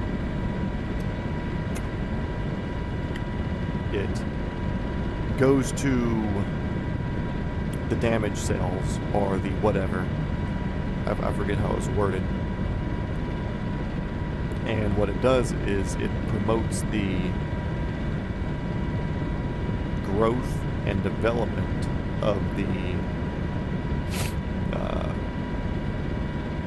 arteries, veins, capillaries, whatever, in that area. And it promotes increased oxygen and blood flow to that area. And that's what helps heal and promote faster recoveries and stuff like that. So you're using it as a workout thing. You can push harder and really, really stress the muscles, but you can recover quicker, so you can push harder again, build, rebuild, whatever. That's muscle growth and development. But what she was saying was that cancer cells also send off the same sort of like damage signals that torn tissues or whatever would. And what cancer cells do are, of course, damage things, but also it creates blood flow to it at like tumors will like grow new arteries and capillaries and stuff to feed them with blood and oxygen. So there's nothing that's stopping these peptides like BP157 or whatever it was. There's nothing stopping it from promoting oxygen flow and blood health growth around the cancer cells and feeding cancer cells. And if you already didn't know, let's say you as in everybody watching, didn't know, everybody has cancer, more or less. Cells will mutate every day from radiation damage from phones, power lines, TVs, microwave, whatever. You have cells that are damaged every day. They will develop into some sort of cancerous mutative state, but usually with a healthy immune system or a very limited exposure to whatever's causing it, your body's able to fight it off and kill it quickly. And it could just be like one cell popped up, two cells popped up, pop, pop, pop, killed it off, easy, good to go, you're still good and healthy. But you said cancer thrives in low oxygen environments. But they get blood flow, and blood carries oxygen though.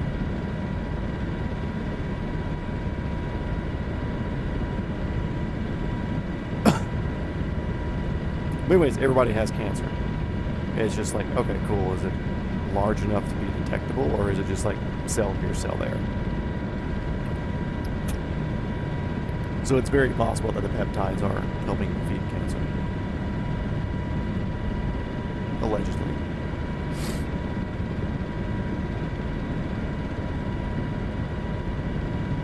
Don't want to take all these shortcuts when they could just as easily, like eat healthy, work out, do the right thing, get sun exposure, no seed oils, be normal humans. Also, was that the border? Weird line just like going through the desert. I don't know. I just don't know. We'll be in Iran soon if we're not already.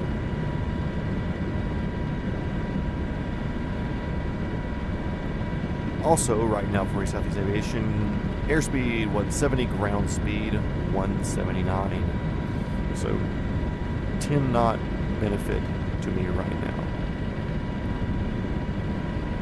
So basically we're doing 180 over the ground and knots about 200 mile an hour in the American speeds.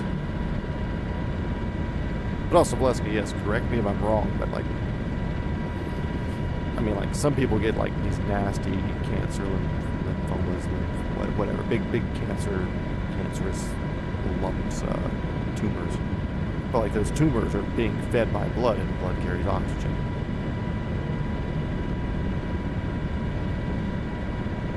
Or unless you mean low oxygen environment in some different way.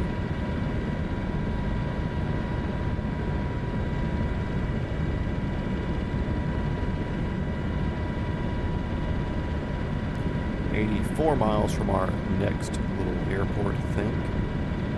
Also, we're almost back to the 1776 again. Look at that. It's twice that we've seen that tonight. If I remember to look down there in 75 seconds.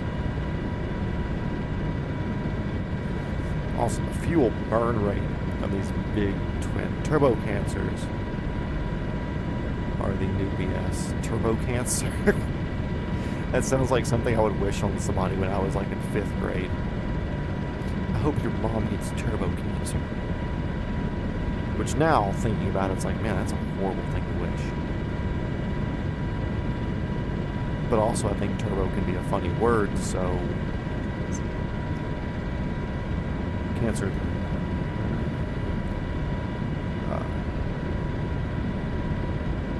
a little random scene right there.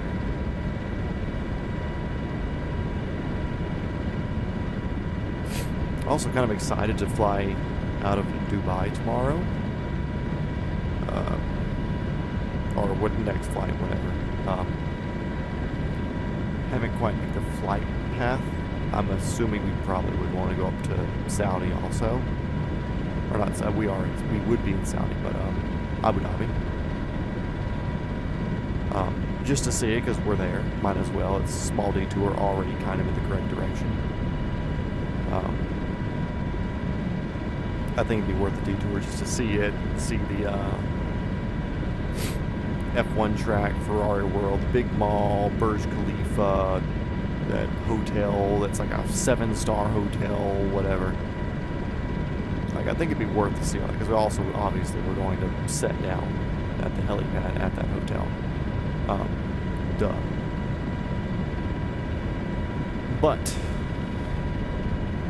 I'm curious, like, where the big sand dunes are in Dubai that everybody takes their Land Cruisers and stuff out. It'll be neat to fly over that. Some of these things, like, they're like 700-foot sand dunes. Like, they are massive. So it won't be like flying over these little, like, sand boxes that we're touching on here. They'll be legitimate, like, sand mountain ranges. And I've yet to fly over anything like that in the sim. So I'm very curious on what they will be. What they'll be like.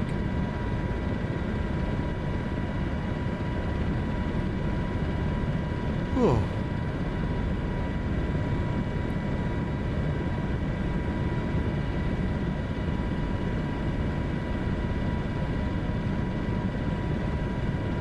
Winds 345 to 3, and we're traveling at 270, so kind of headwind-ish.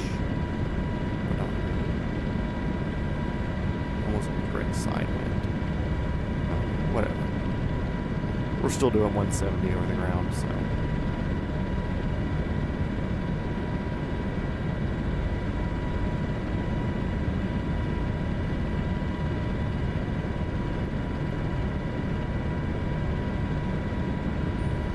I can imagine being a Coast Guard, Black Hawk or something,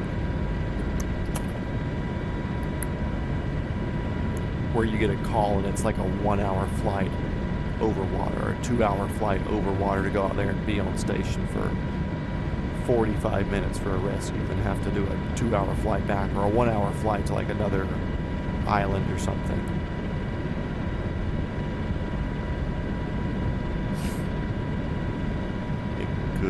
I could largely boil down the way I beat cancer to basically focusing on increasing bodily oxygenation and keeping pH in a mildly alkaline state, making one inhospitable host to cancer. Make yourself poisonous to cancer. Ish.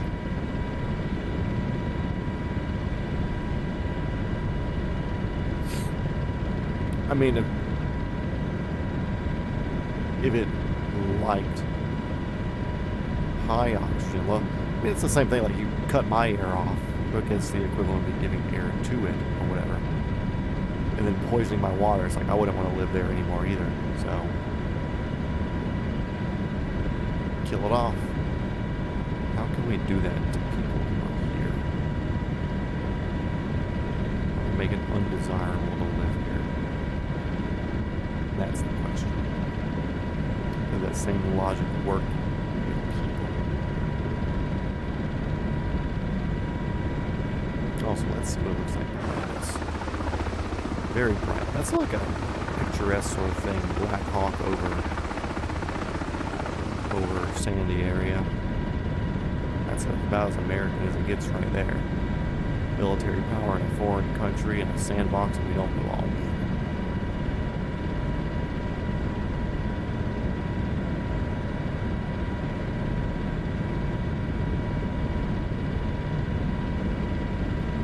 I say it like that, but I still invest in the military-industrial complex, so.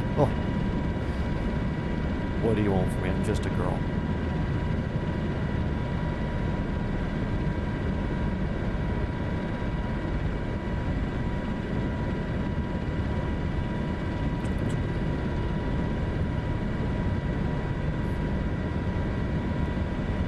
You may have lost me.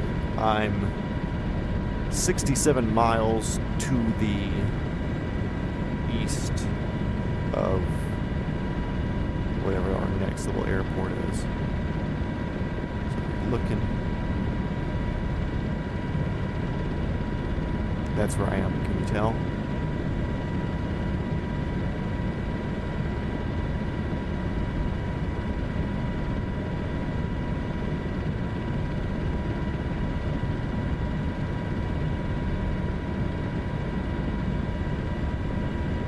Leave you there and hope that you get better. Oh, almost. Oh, look over here. Look back.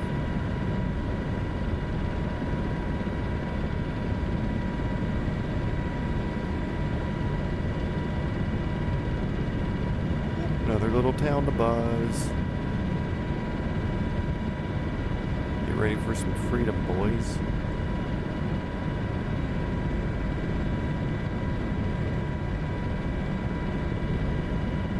It's like realistically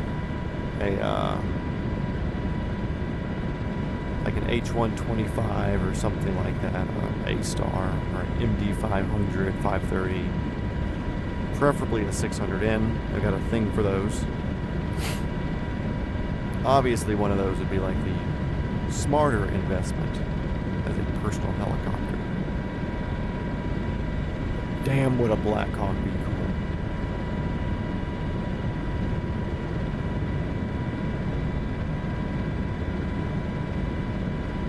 Buzzing near town at 167 knots airspeed and ground speed 170.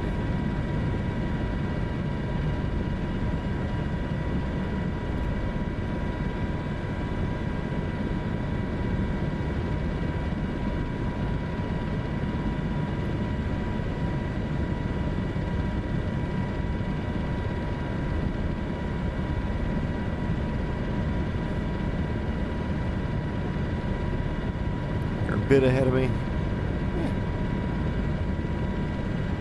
But you could always hit this next airport there in 60 miles and wait for me to pop down there.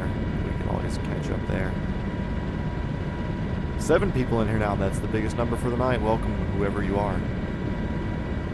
It's a Sunday night, so I don't expect a lot of people. It's a school night and a work night, you know. Friday streams, Saturday streams, usually more, just because it's weekends. Sunday night, it's harder to get the groups in. It's harder to get the boys back together on Sunday.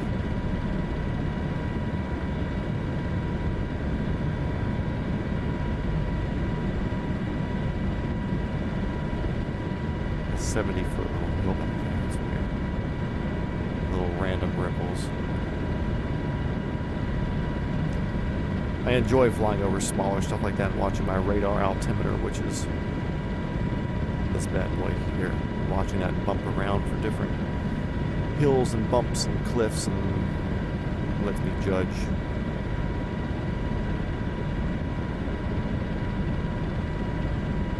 Judge heights. Make sure that's off y'all's screen. It'll go away from me there in a second. I just want to make sure it's not in the middle of the computer screen for you guys. I've done that before. There's some port or something right there.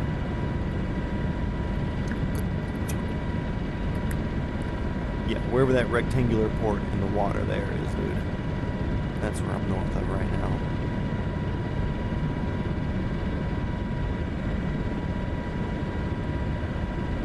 Roll call. Who's all in attendance? Welcome and hello. Yeah, some people just don't type. That's cool. I mean, I'd prefer the people that came in and just watched to say hey or whatever, even if it's a hello. That way you can say hello every time you come in, and I'm pretty good at remembering people and remembering usernames, so if someone pops in more than once, it's cool to see returning names. Because right now they're just ghost numbers. I'm also one of the viewers because that's how I'm watching it on my phone down here. That's me, see? Type hello. Hello.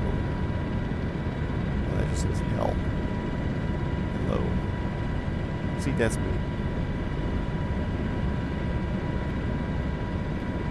That's my monitoring account. Oh, not back to 4 people. Adios.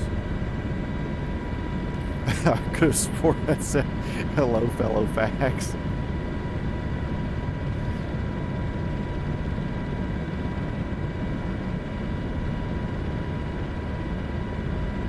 Yep, we scared them off. But that's also like par for the course. You acknowledge somebody's existence, and then they scroll and dingers cap themselves into non-existence because you acknowledge their existence.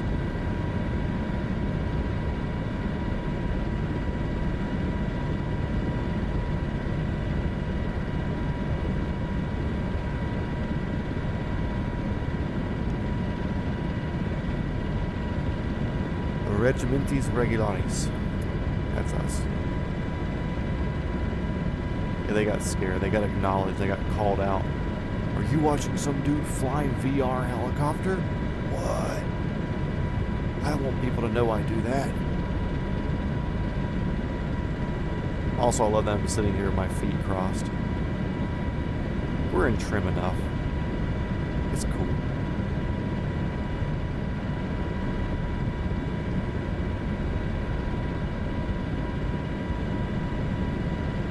Little something right there.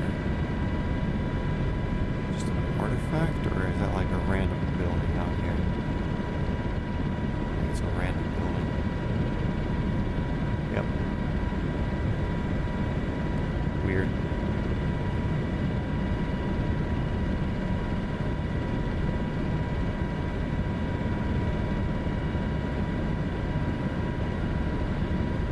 This feels like I'm flying like Roblox or something. It's like the worst looking ground. It's like the most low effort. Like almost like the first Lara Croft Tomb Raider polygon tit sort of ground right here. Yes, I am flying the machine. Flying at 15, staying below. Cool, me too. I is below, and I is 46 nautical miles from this next airport point. Although I'm going to kind of follow the coast a bit more than what the line's probably going to show. Oh, I think this is just like a little pocket. I don't think it's a big thing. I can probably just go straight across it. I also need to feel out what the water's like today, because if you look across the strait, that looks miserable to fly over.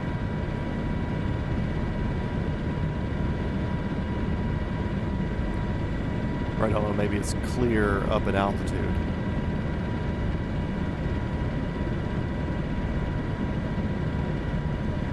Yeah, he's on a different sim. If you do have Xbox, you can, there is cross-play platform, because I've flown with some friends on Xbox. So, that is a possibility.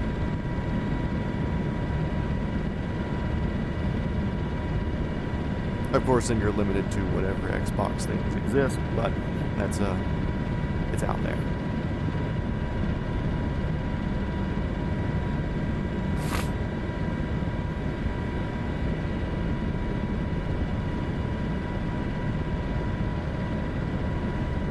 Okay, let's see how close over the deck looks. 150 feet. You can see the ripples of the water. Kind of glitchy for me that way.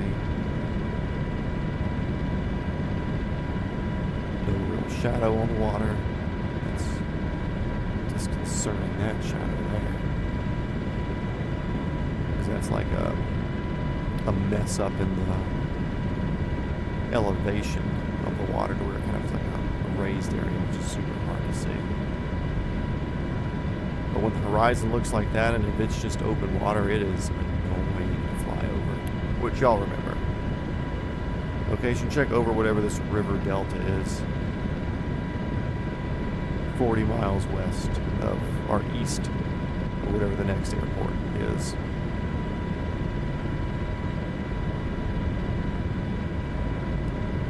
No Xbox or PlayStation, darn.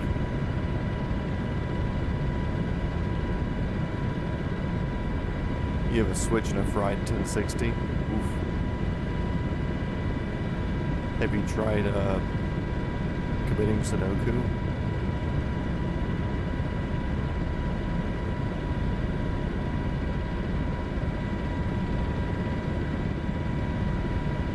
Yeah, see, that's what the river delta that I'm near right now looks like.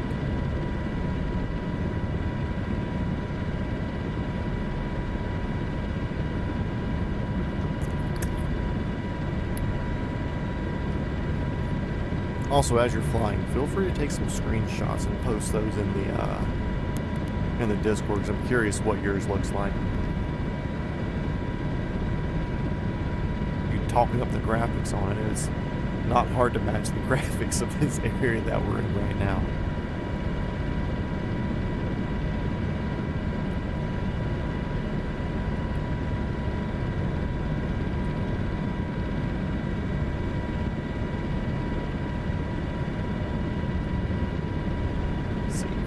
Coast or do the water? I mean, I think we'll do the water again.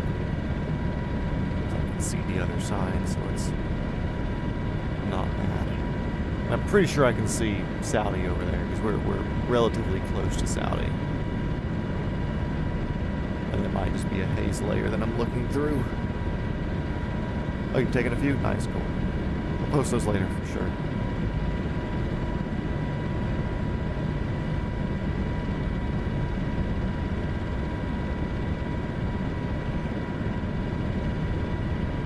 Back to 175 ground speed. Moving along. The ground on your sim is 180p, but it'll do.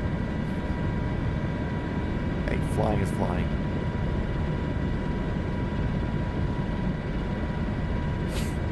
So the map here shows this as like a very wet, looks like tidal area, a tidal delta. But here, obviously, it's just showing as a, there's no road that goes out there. Interesting.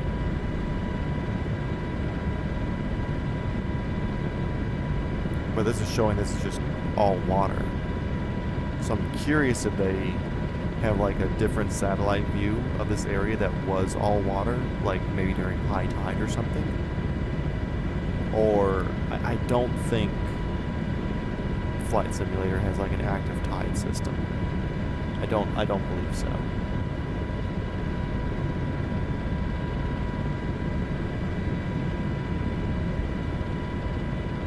AFK. Yeah, exactly. Post after flight. And you gotta post now because I'm not checking it right now. I'm a bit preoccupado. Scud running at 140 feet. Well, scud running is really like below clouds. There's no clouds, just slight haze. It's like 35-mile visibility or something. So severe clear as far as people are concerned, but.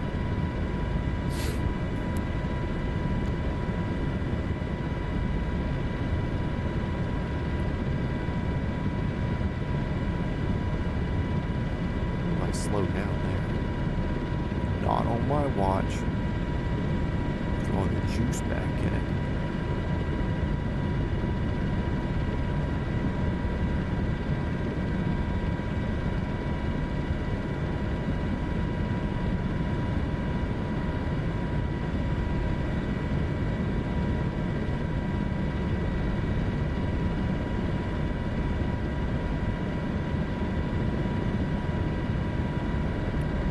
It's cool though seeing these little river tributaries.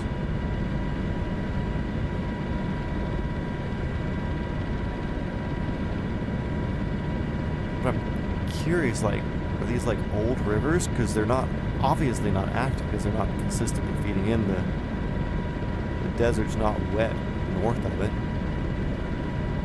So I wonder if it's seasonal only and then the tide fills up when it does, or that one looks like it goes further north, but it still looks like it dies off up there.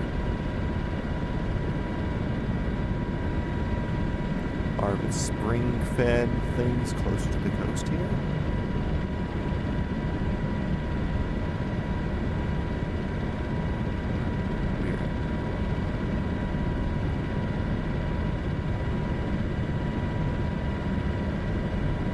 This is the proper way to fly a helicopter. They're just going to top-down view. Altitude and stuff don't matter.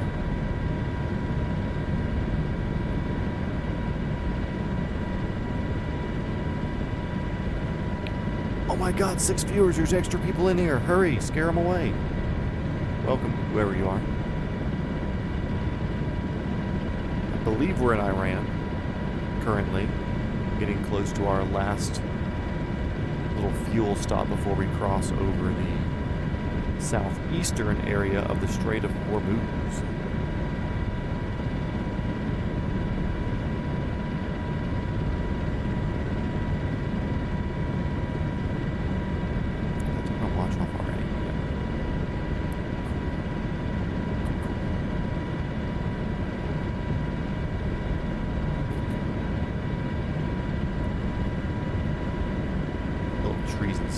there, so that's obviously a more consistently wet river, while these over here, they really don't have any greenery next to them, so I'm assuming these are all just seasonal, but usually just tide dependent to where it's salt water and obviously not doing any sort of substantial growth. Welcome back. We're now 20 miles to the east of whatever this next airport is. Cruising ground speed 160 at 160 above the ground. So 160 feet, 160 knots.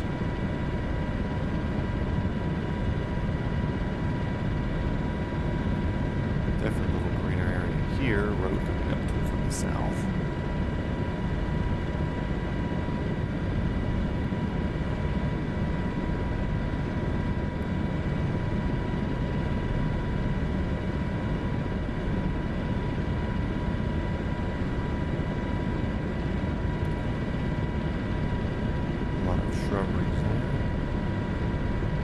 Definitely wet, freshwater wet, not saltwater wet.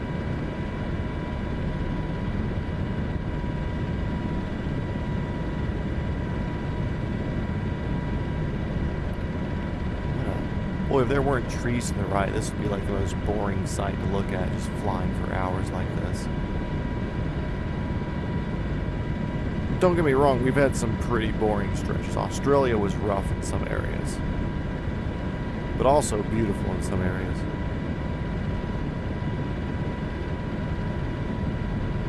Yeah, just get the airport and wait. Oop, we're passing, looks like a shipyard or something to the left over there. A lot of grids.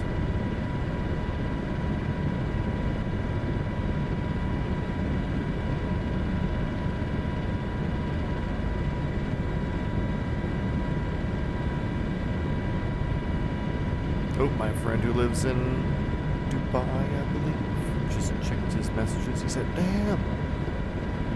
So maybe he'll stop in. Everybody be nice. If he shows up, we gotta be nice.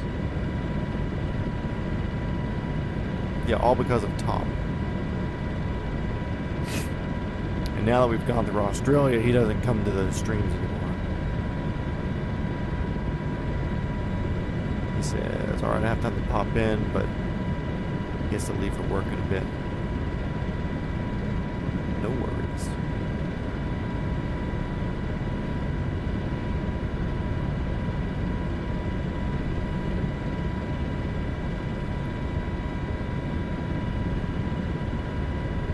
Yeah, but Tom still messages me on the Instagrams and stuff, so he's still a homie.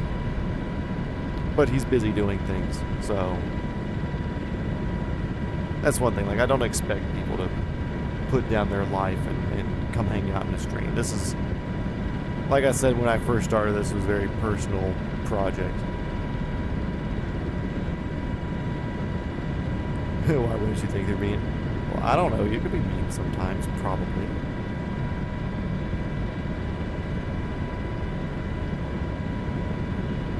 Ooh, finally some greenery.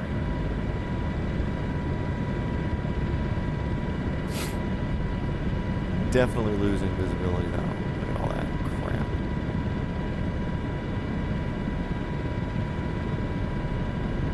I want to follow the coast up. I don't want to get over the water with 5-mile viz like this.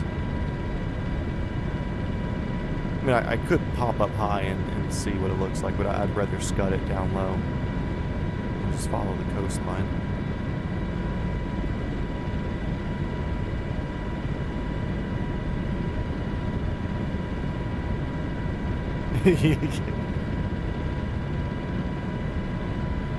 He was there since Alaska. He was consistent from Alaska down to Australia, and then even some after Australia, but also like I waited a year. Oh no, we're not American.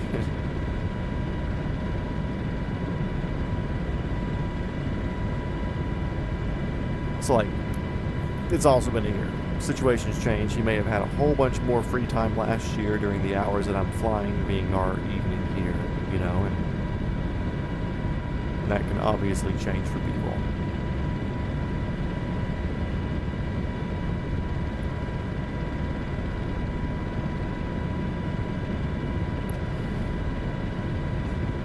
I know where you are now. Still getting to the airport though. Yeah, because I'm going to be diverting a little bit to the north here to just keep some semblance of visibility. Like I said, I'm scudding. I'm below 100 feet right now. But that's also a funny thing that with the simulator, because that's in some areas they don't have full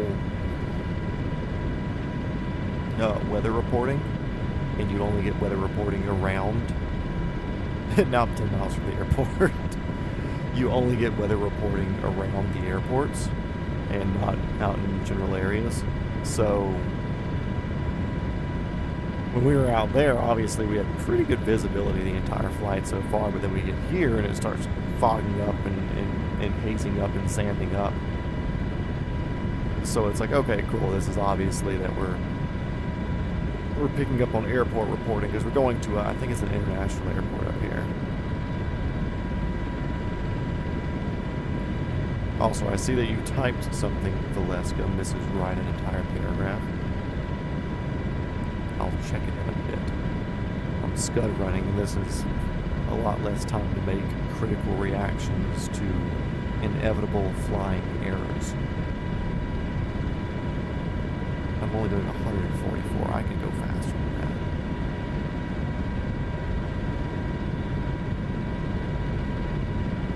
that. Yeah, if it's like this, leaving this airport, I may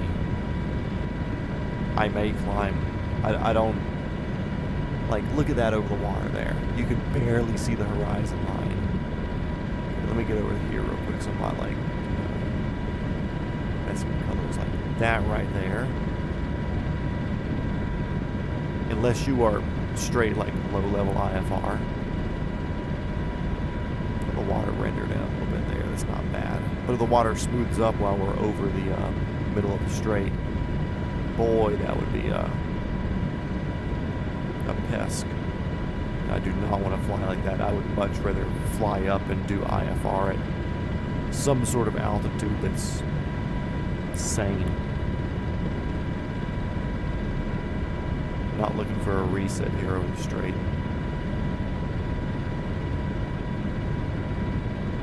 You know, 5 miles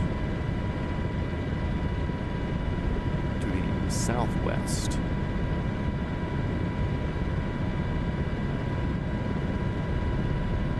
Came in too fast. Turning right before the runway, landed before the threshold, bounced. Yeah, that's fine. Had a wing strike and crash for Site 24. Okay, I'll come pick you up.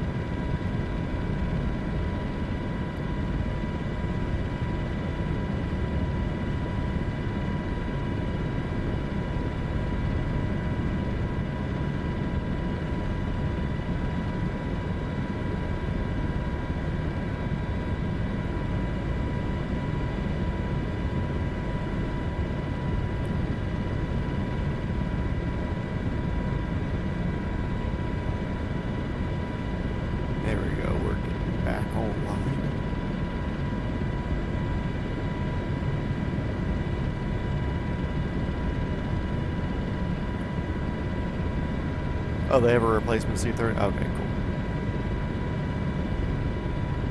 That's nice of them. Yeah, they would probably use yours for parts. And they probably stole that one from us anyway, so it's just nice to get it back.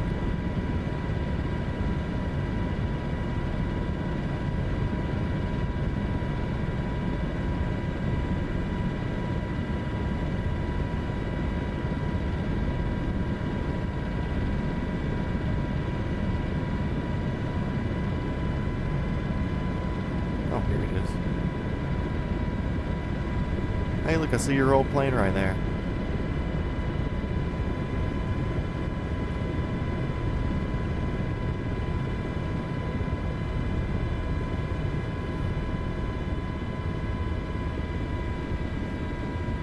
Let's come down here and find the fuel. The fuel. I I'm sure they're cool with an American helicopter doing quick stops on their runway. Ooh, my tail wheel lock is on. Give me my laser pointer.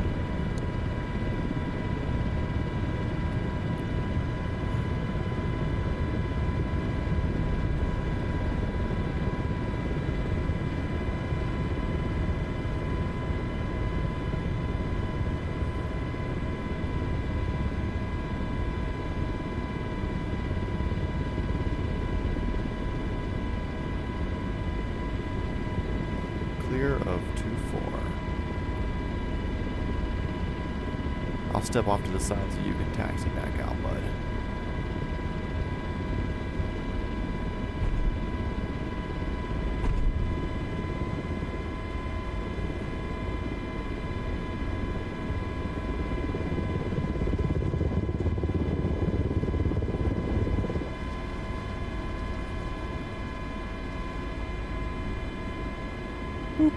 Okay.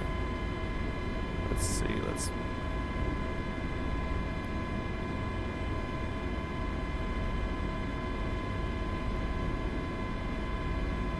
Okay, now we're just gonna go straight over to Dubai.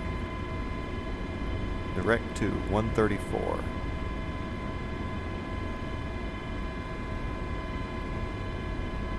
So it looks like maybe 90, 70 of that will be water. Cool. And I will be popping up.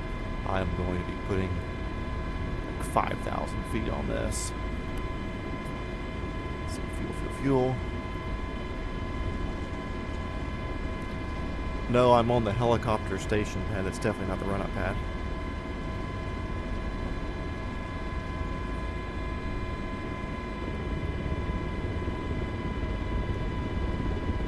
We are fueled up. We are picking up. I don't need a departure path.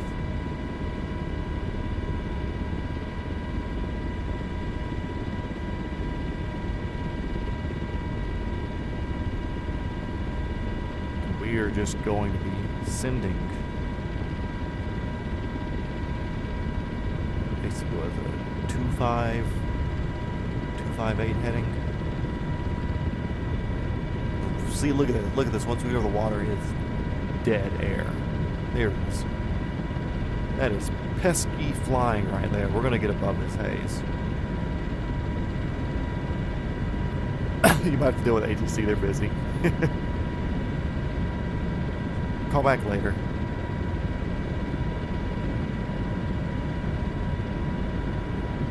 Boy, I do not like that at all.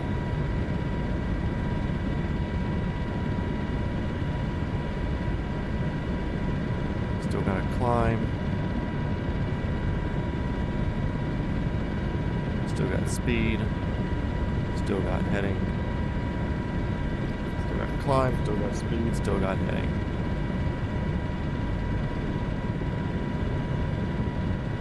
Still got climb, still got speed, still got heading.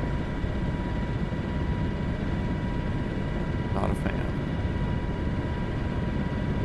Still got climb, still got speed.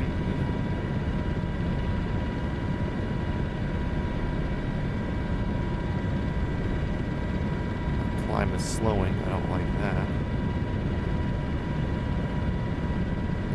Look at that, that is horrible. That's why I am down here in my gauges. In my instruments, if you will.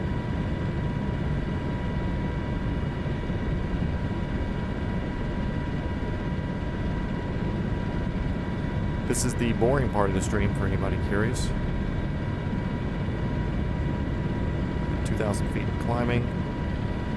Still got my heading, still got speed, still climbing. Trying to get above whatever this haze level is.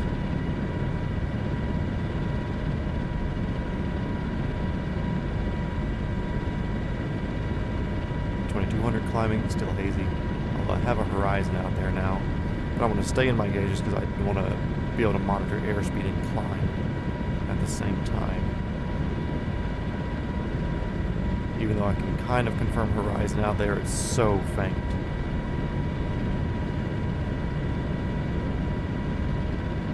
500 in climbing.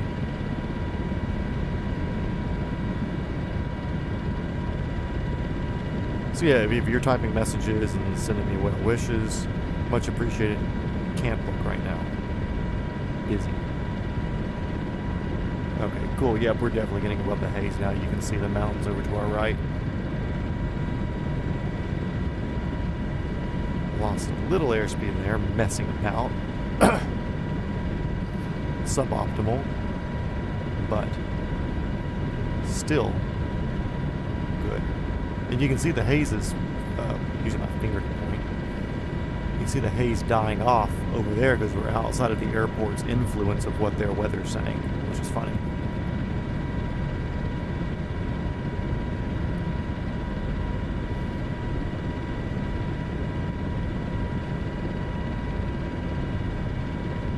Yeah, instrument over water, not enjoyable. I definitely see some hills of Saudi up there to the right, I think. That's like the northern tip of where the strait is. Like I said, I'm going to at least 5,000. I think that'll put me above most of anything if the haze continues out of the airport's zone. Gives me plenty of time to correct any sort of mess-ups that could happen.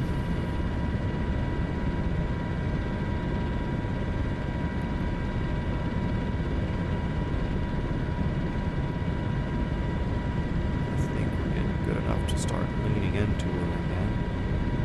4,700 there.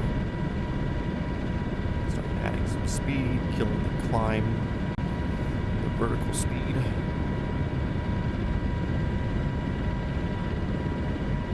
Yeah, I definitely have Saudi inside up there. Those are definitely ones. That's not cloud or haze. Cool. We're going to be looking at this for like 45 minutes here, guys. I see a mountain where the tip is. Yep.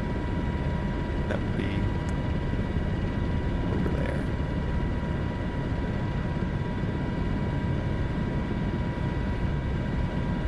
We're at 5,000 feet. Sick.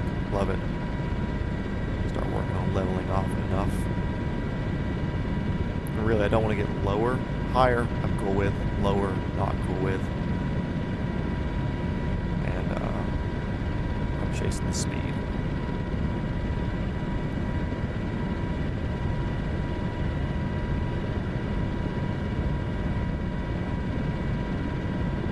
Look at me, I'm an airline pilot. Boop, boop, boop, boop. Sit around and don't do nothing.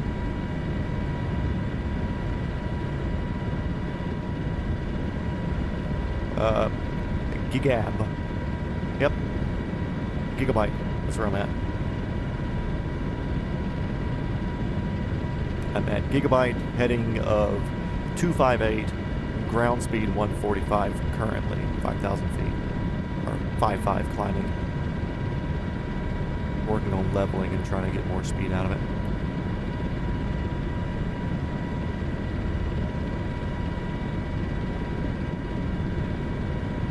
Cool, I can definitely see water good 30 miles ahead of us there, so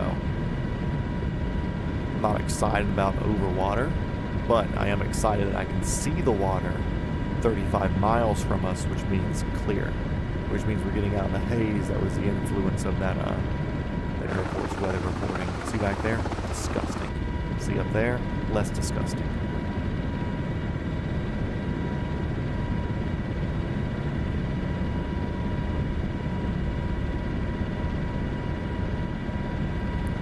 Leaning into it, 160 ground.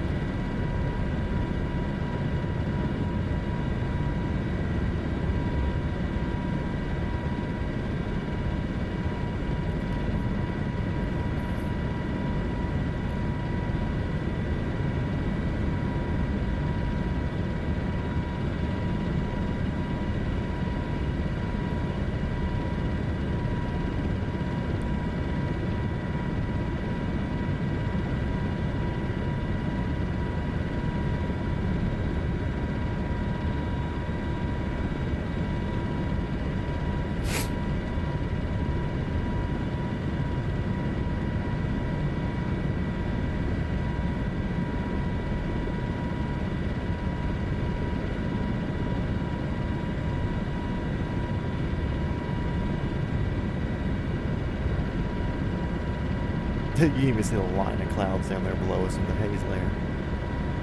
Get out of here. Don't see no ships out here, though.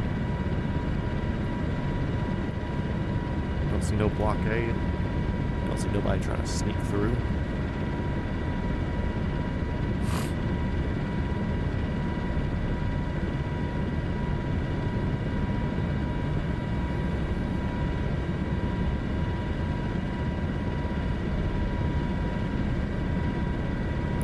Trim out a little bit.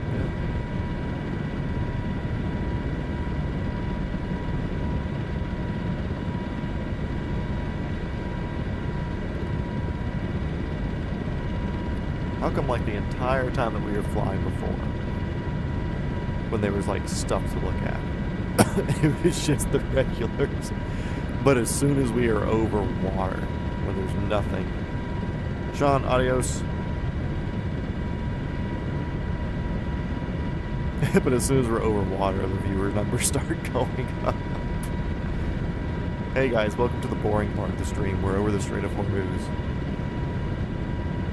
And this wasn't planned. It's like, cool, we're going to fly over the Strait of Hormuz and just kind of pop around the world. Like, no, we've flown from America, Alaska, Russia, Japan, Thailand, Australia, back up through, like, we just happen to be here in the timing. And yes, it is funny. And no, I'm not filling up your gas tank.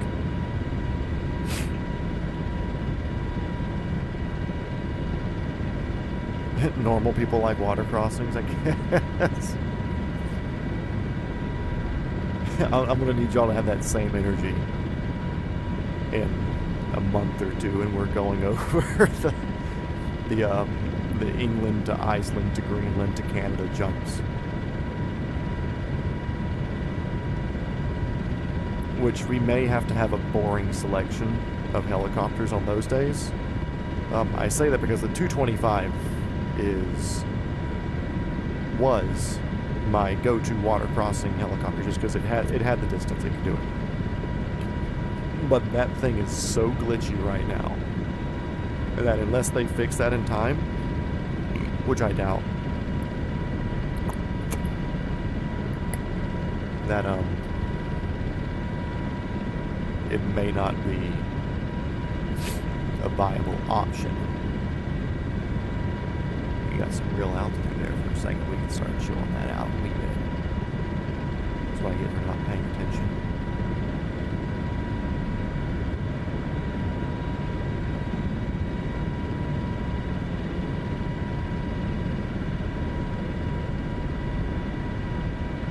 I'll lean the altitude out instead of collecting it down. Get the speed out of it. Recover that energy.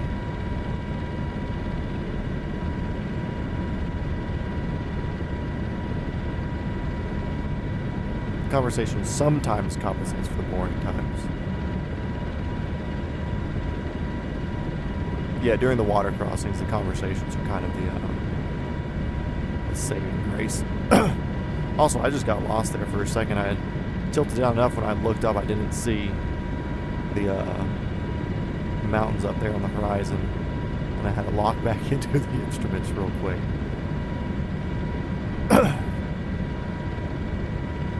So that's fun. Gotta stay in it, boys. The next fjords, Iceland. Maybe. I would assume. Because like the Canadian and Alaskan ones, they were cool. I enjoyed those.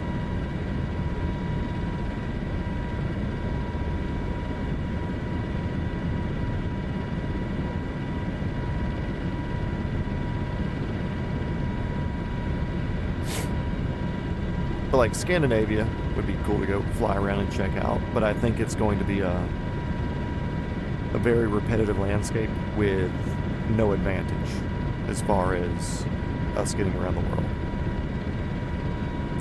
Like Australia, boring some days, but it was a very diverse landscape. It was just the getting to the nipple days and getting away from the nipple days that were rough, but still a diverse landscape. I think Greenland would be beautiful, but also, or not Greenland, Scandinavia, like Netherlands, Sweden, Norway. I think it'll be beautiful, but also extremely repetitive. And it wouldn't benefit the around the world course in any way. So I think the next 4 fjords would definitely be Iceland or Greenland. Yeah, the Alps will be fun, and I do plan on using the Air Zermatt livery when we go through the Alps. 100%. Nobody can stop me. If I don't, I expect you to unsubscribe. I can finally see, unrelated, I can finally see detail on the mountains up there. I don't know if it's coming through for you guys, but on the one that's kind of over there to the right, Mount Tip, I can see some ground details there. Also, I just feel like I'm sinking right now, but I'm gaining altitude. That's visual.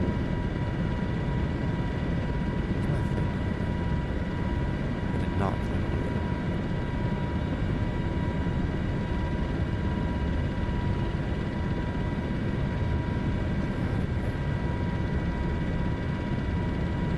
So annoying. Straight back up, stay on course. Lean into it. 6,700 feet.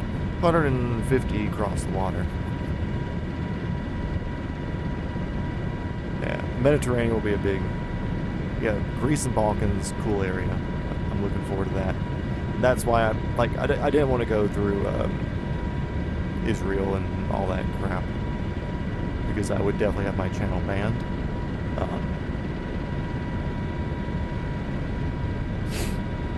But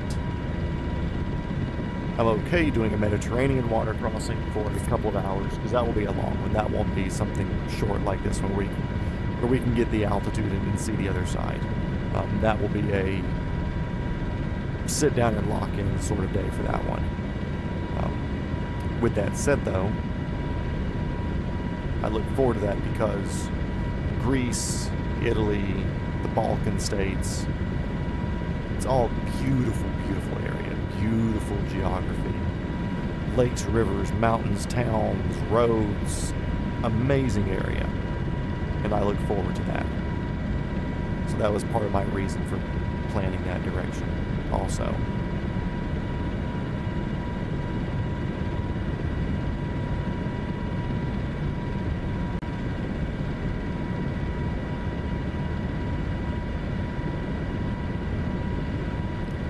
You're staying at 188 ground and your land first. You'll circle back. Okay, copy.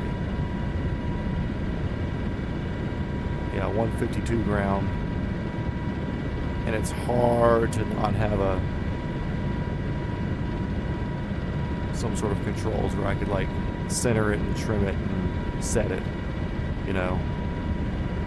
That would be too convenient.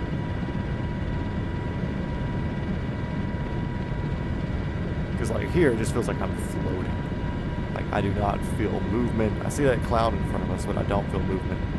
But also, I would much rather be up here and generally flying instrument right now, rather than being over the water and having fog or something develop and having to worry about just going straight IMC.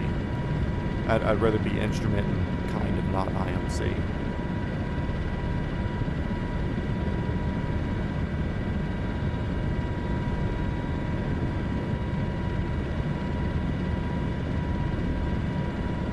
Europe without Israel, we're jumping the Med. So we're doing Egypt, Saudi to Egypt, over the Suez, Benghazi, then I think maybe a slight backtrack from Benghazi, or depending on how I'm feeling, I might just jump water there and go straight north, but we'll have to see what fuel ranges and stuff look like from whatever airports are out there. And then take that up to Cyprus or Grecian Islands or Sicily or something around there. Yeah, we're going to swing pyramids, obviously. Which I think I've done that in a stream before, pretty sure I've done a pyramid stream. And not a pyramid stream as in talking about conspiracies and stuff, but just, you know, flying around the pyramids. 80 miles, 90 miles, 89 miles from Dubai International. From shore, don't know. Don't want to zoom out and mess with my tablet right now because it's working. So I'm going to let it continue to work.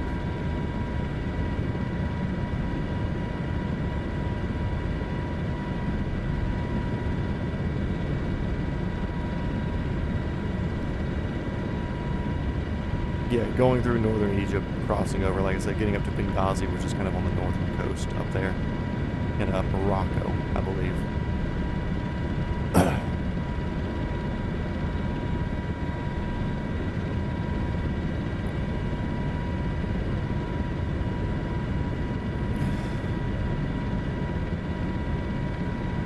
Hop over to Turkey before doing Greece. That'd be cool too. That little strait there in Turkey between was it Split, Istanbul?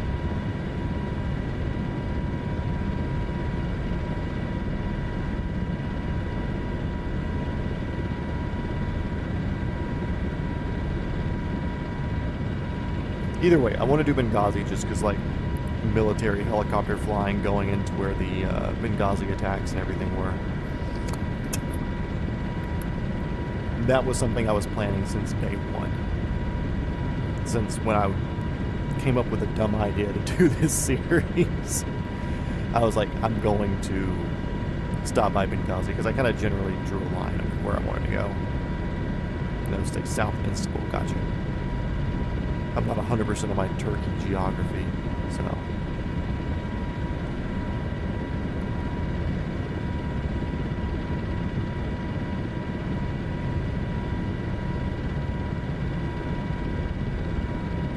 Definitely a bit more cloudy to the south. Boy, I tell you what, doing that and looking this way, the VR goggles don't show the ground over there immediately because it kind of messes with your vision. And I lose the horizon for a second. I have to lock in and focus up. Also, I was gaining a lot of altitude there. We can send this dude into a dive almost.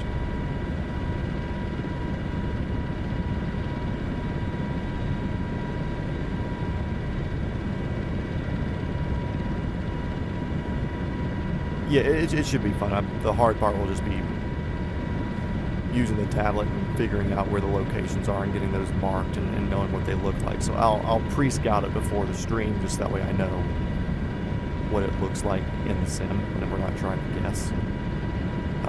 But that will also be it may be a Black Hawk day, just because of the nature of what it is.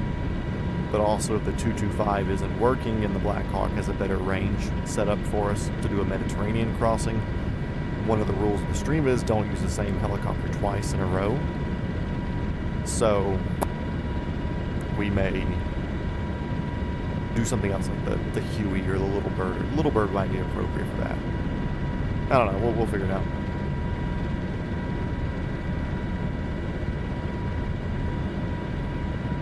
You really want to go there for that one? Oh yeah, of course.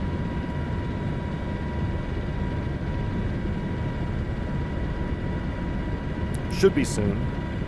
I'm going to assume we will be crossing the Mediterranean. Episode 70.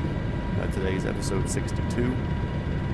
70 is my prediction for crossing the Med.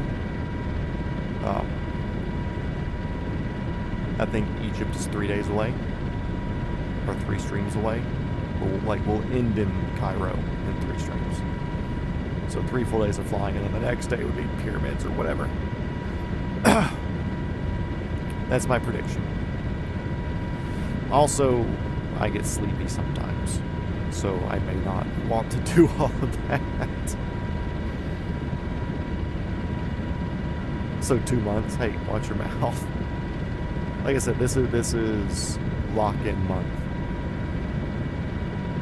That's the reason I posted the R22 video yesterday, because I want to try to make myself consistent as possible for a month. It looks like I'm getting near another fix-up here. Fix Botov. B-O-T-O-V. Bravo, Oscar, Tango, Oscar, Victor.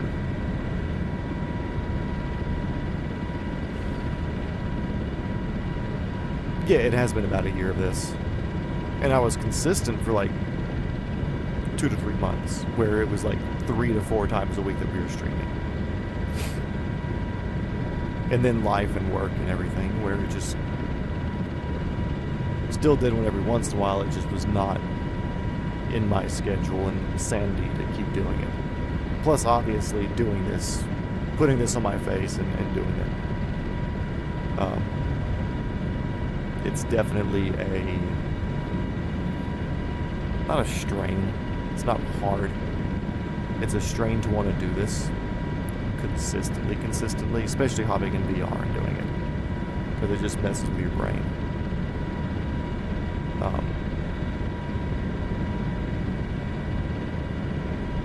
It's like I need a mental break from it as well. Still want to finish the series, not giving up on the series by any means, but I definitely needed a mental break, and going back to work for that show and popping it every once in a while, just like, hey guys, it's still happening. Like it felt good to sit back for a bit, you know. Northwest of Botov. I am now I'm more west of Botov, but oh, there's a boat down there. Hey boat, you better go back.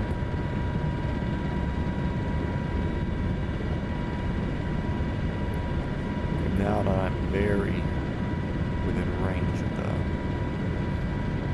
shore up here, I'm going to start killing off altitude. And not just saying I'm killing off altitude, but actually killing off altitude.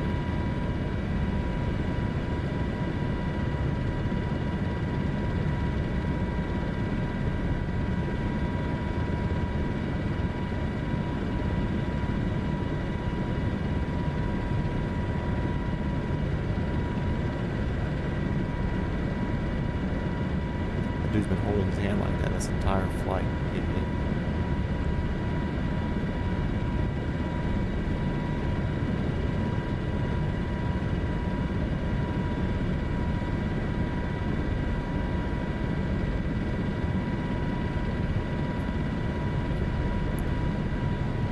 Is Saudi considered Asian continent, or is it African continent? I feel like it might be considered Asian. But there's a bigger gulf here than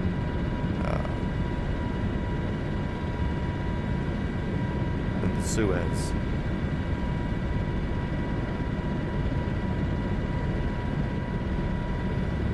No HTC online in Dubai, so I'm currently free to do what I want. Oh, nice. Is there like people playing as ATC in the game, or is it all like AI, whatever? Also, this means that I think we're officially over the Asian continent for the stream, which right now we're still over the Gulf, obviously, but for sure once we hit land we will be African continent then. Oh no, it's Asian.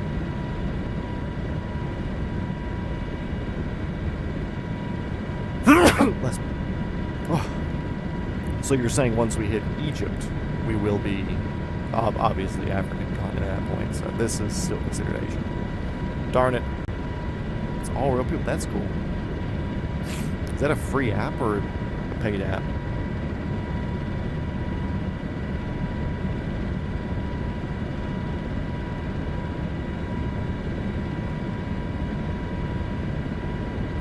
Thank you, sir. Thank you.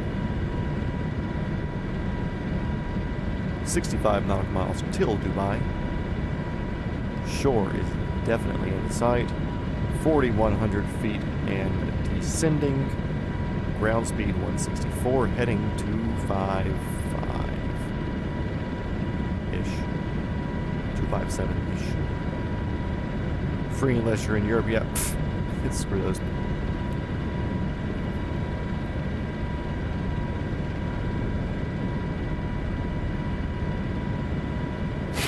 It almost looks like there's a little port or something up here.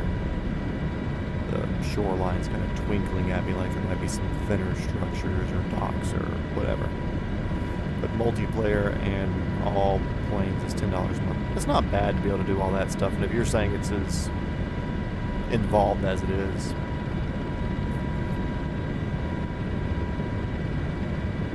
not a bad deal.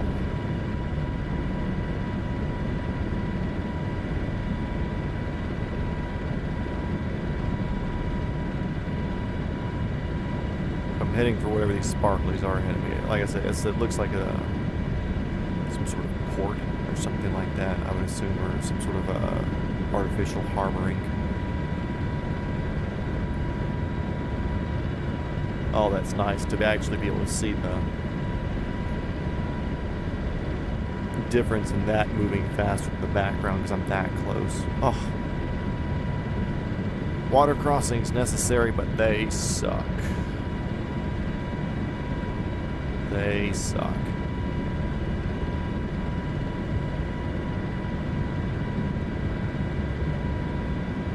Oh.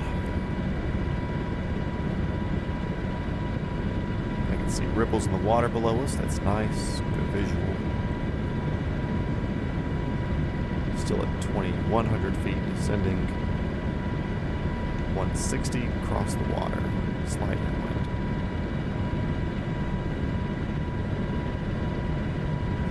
Abzair, we're like literally feet from being in your area. Oh, you were in here the whole time. Appreciate you being here, dude. Have a good day at work. But yeah, no wonder you're leaving now, because it's right when we get to your area. Cool, you made it. Adios. Peace. But yeah, dude, thanks for stopping by.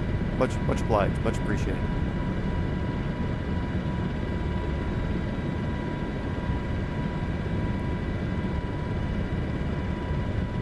Oh, it's blinking again because we're getting near ground.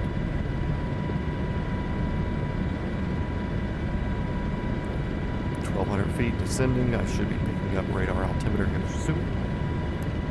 Yeah, those are definitely man-made. There's no way that's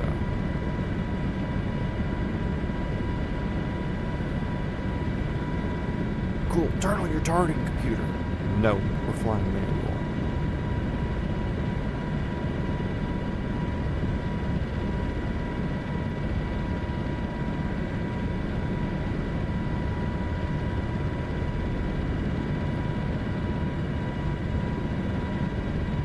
Let's go, the Americans are here for liberation. Whoop, whoop.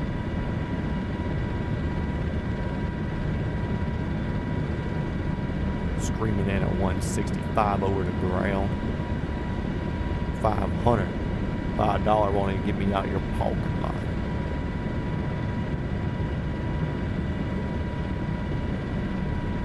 Oh, we missed the 1776 on this one. Could have been a third 1776 in the stream, but I was locked in over the water. You gotta be.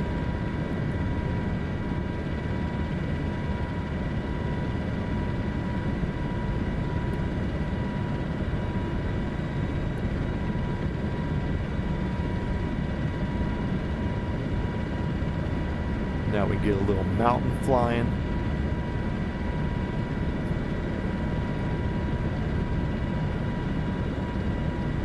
Yeah, and if we had gone to go do like the shortest bit of the strait, we would have just been getting up to the top and then having to turn down. And it's just 11 o'clock now, so we may be even. There's a power pole up here. Let's get above that. Which just means we may be even able to push to Dubai. Which, I mean, we're still 52 nautical miles. If we keep 100 knots, it's 30 minutes. Or not to Dubai, to Abu Dhabi.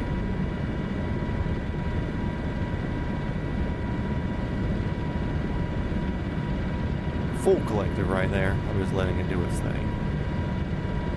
That Black Hawk know how to eat up that pitch. Only pulling 100% toke.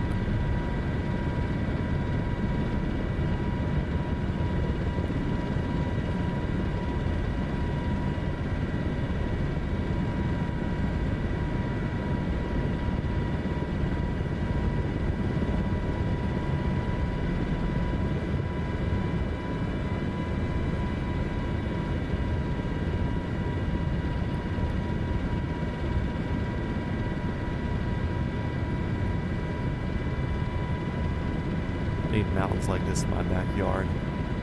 And a Black Hawk. That Dubai chocolate out of there, pistachio crap. That ain't real.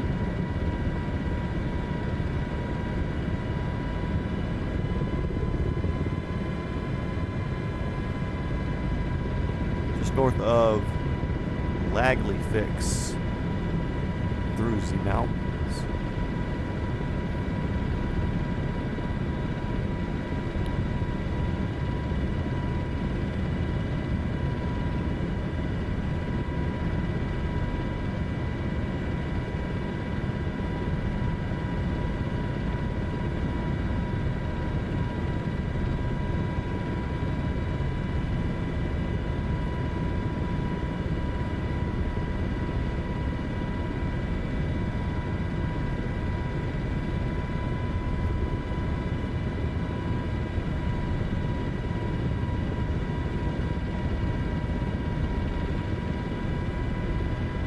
Saw 40 feet on the radar altimeter there.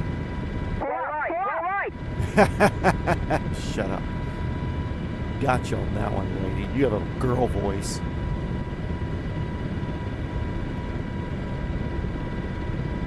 Make her freak her out again.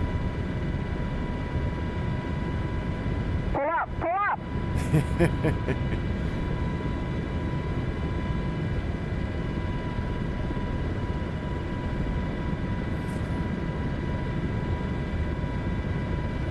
Climbing to 25, yeah, that'll clear most of this stuff. You know, like the pistachio soda, I'd eat it, but not the best flavor. Never had it, never will. Never had Nutella either.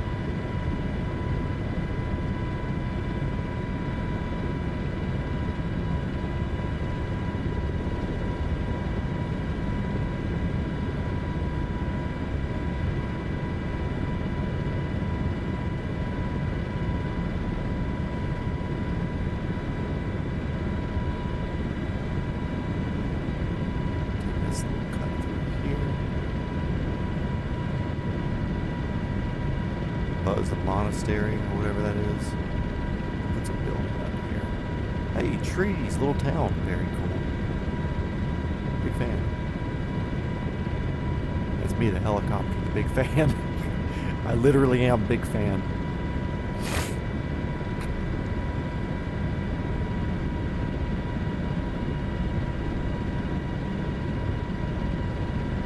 You got 27 feet over. I'll land on a peak. You think your 27 impresses me? I'm in a helicopter. I literally land where I want. And 27 is not bad though for controlling with a freaking mobile device. Which I don't know if you're watching me on the computer, then flying on a phone, or watching on one phone. Pull up! Yep, saw 27 there. I can do better.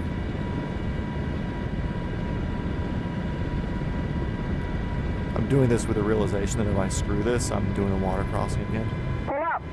Got 40 on that one.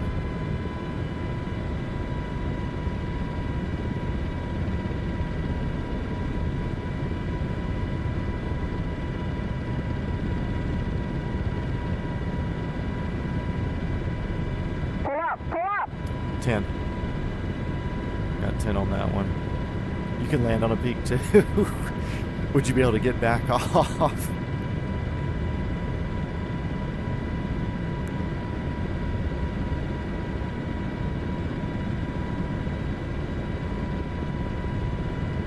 Tilt control and a mimic. Ah.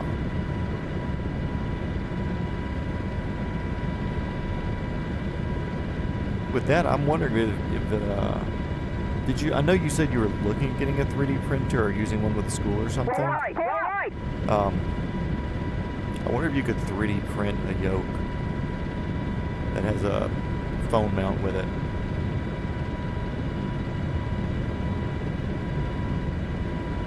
And that way you can have it as a 7, maybe where like it mounts to a table, so it only has like limited control movements.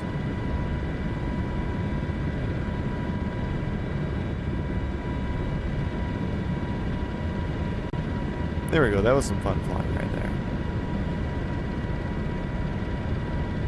take off going downhill, you might be able to get up before the ground. Are you still in the C-130? I assume that'd be the only way for you to be able to be bragging enough to have the short takeoff and landing capabilities of peaking and getting off the peak. We're at 39 miles now. Yep, 39 miles at a 257 from Dubai International.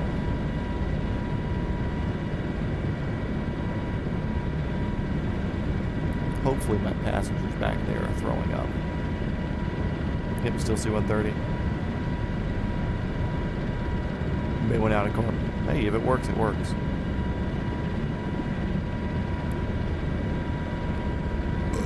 Excuse me.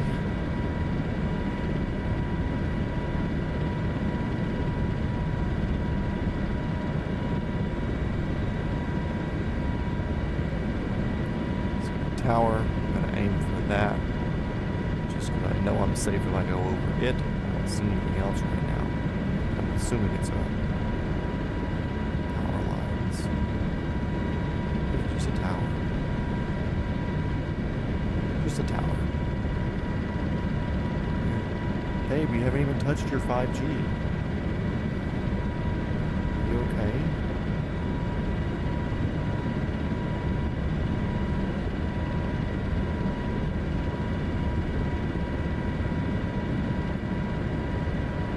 Decent little industrial area there to the north. South of the Boss Egg fix.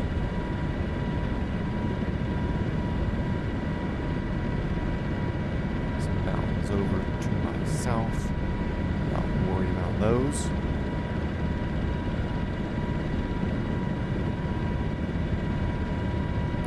Getting near the Gitted GE Golf Echo Tango India Delta, just south of that now.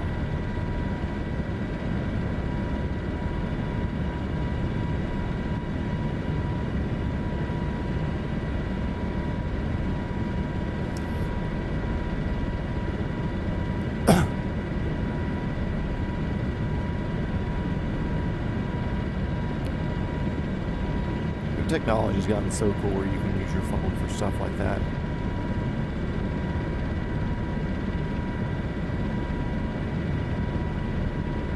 A lot of fixes around here. We're obviously getting close. Getting close to a big airport.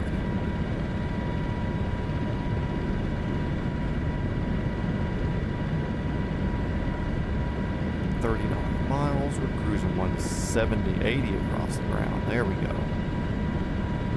3 times 60, so we're 10 minutes away if we keep the speed.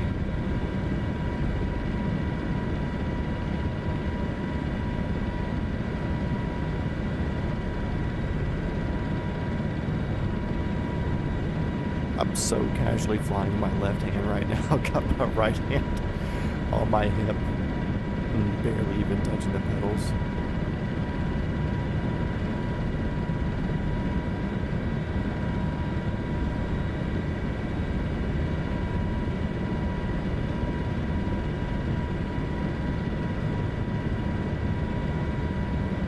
Yes, I'm looking for casual pilot map. That's me.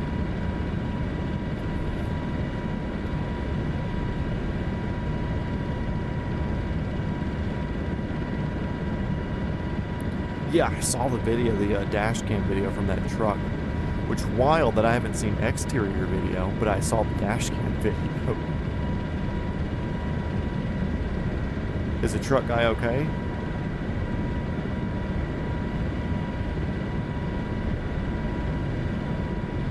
Also, I want to look at satellite, or not, but a street view of that just to see, like, how close the pole is. Because usually, FAA is really, really strict about obstructions and stuff like that. So the fact that it was low enough to be an issue while they were doing a low approach, but also you can see the wheel of this airplane in the, like, reverse dash cam video. No injuries, wild.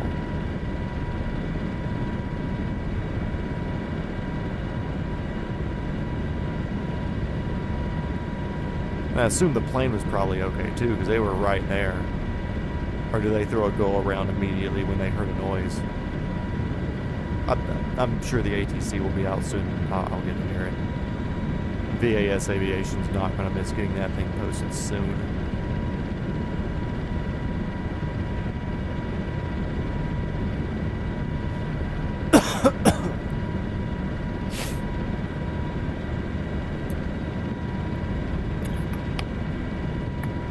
Oof, definitely have welding lung from yesterday.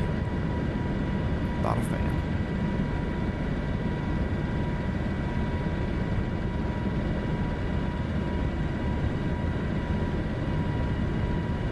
Yeah, exactly. I mean, it was inches from the runway. It's like, oh man, we hit something, but we have weight on the gear. So, just land, I guess.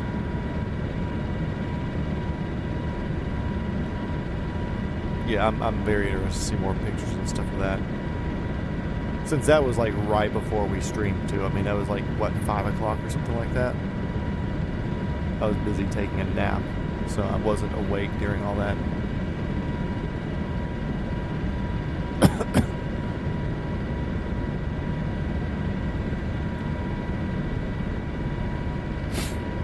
So I'm sure once I finish with this stream and go sit in the shower and cry for 45 minutes and check my phone, I'm sure I'll get a lot of pictures and videos of it.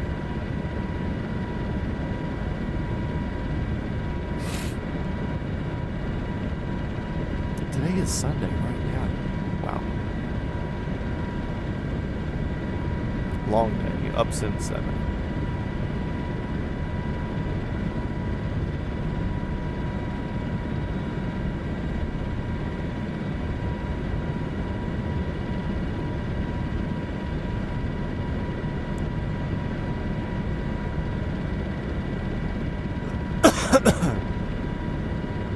But the threshold is 744 feet from the lane the truck was on, and the highway is around 34 feet high. The highway's higher? Oh. Oh, it might be like a bridge or something, maybe? So I think the land up there is relatively flat. Yeah, I'm definitely going to have to look at this and chip out on all the,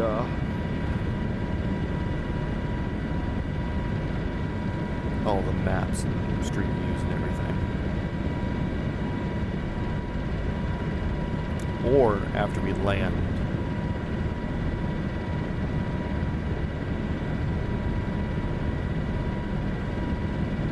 We shenanigan ourselves over towards Newark and explore.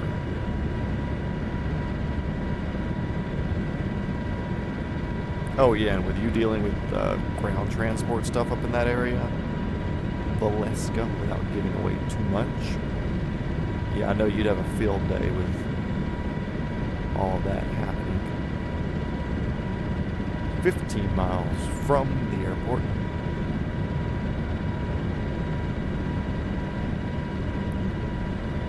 Okay, what's our forensic helicopter going to be while investigating?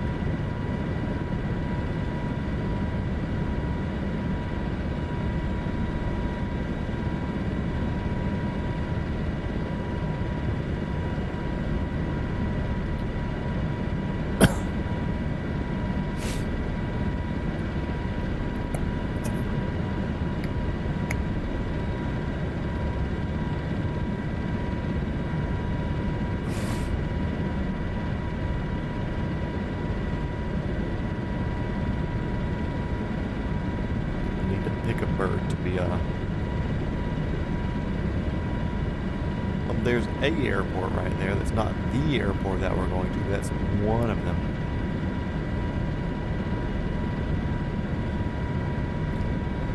Look at me in their approach path. Silly gooses. Look at me. American warbird. Suck it.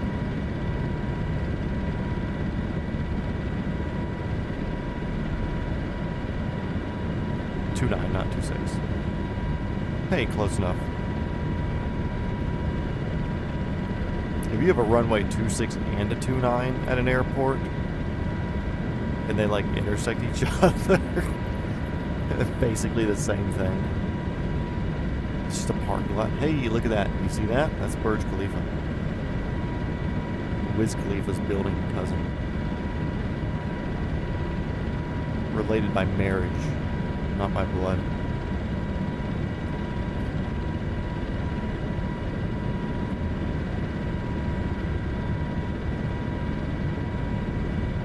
Give me my speed deck. We're 9 miles. I'm not leaning out of it yet.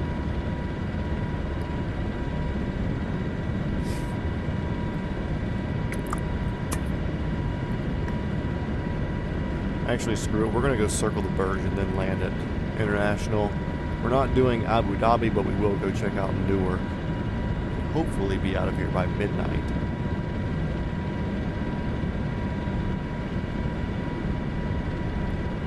So we're altering course, taking her low, taking her fast. We're heading over to Burj. It's Mr. Khalifa himself.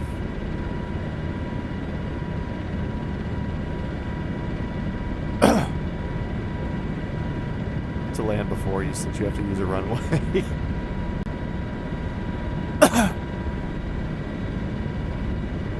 Yeah, I'm gonna circle, so I'll give you a moment. Man, all their mosques are wild. I'll give that to the Muslims. They build some beautiful mosques.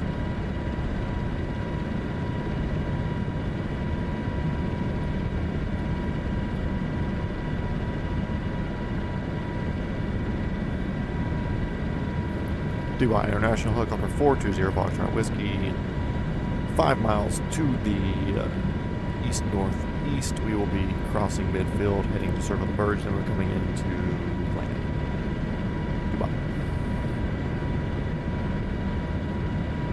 And we're not taking no for an answer. Could you cross midfield at 2,000? No. How about 300? Or less.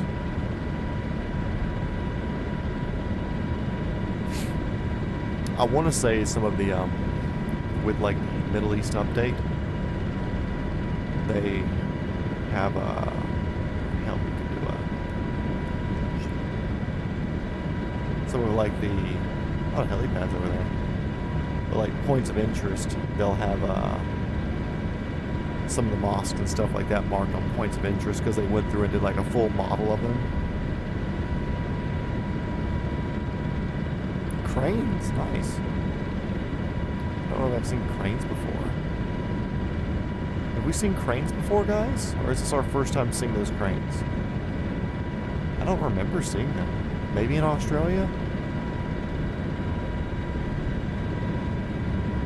There we go. Finally some other airplanes on the map.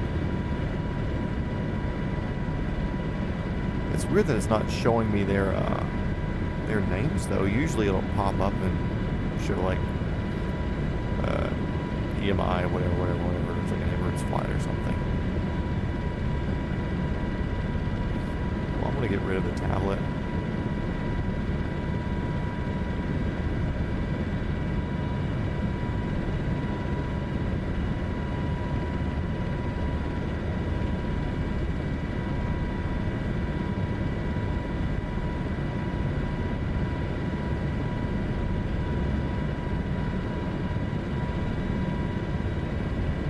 Paying attention to see if everybody's just making their own calls.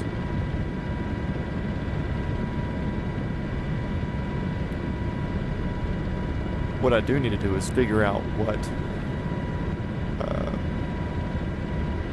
what's the common frequency around Atlanta, because like leaving Speedway, we just stay on Speedway's frequency if we're anywhere near it.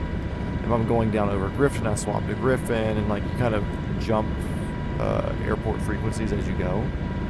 But everything that's like around Atlanta is controlled airspace, or controlled airports. So it's like obviously you're not going to be on tower frequency making calls to just like general airspace. So I need to figure out if there's like a preferred general frequency for Atlanta, because I would like to go do an Atlanta flight sometime. Preferably with the 44, but either way, you know. Hello, Mr. Wiz Khalifa's cousin.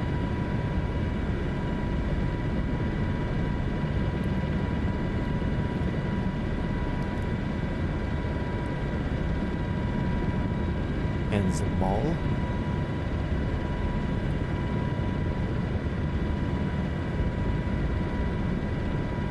Yeah, see, it has that little sign there. Oh, that's just Dubai for the city.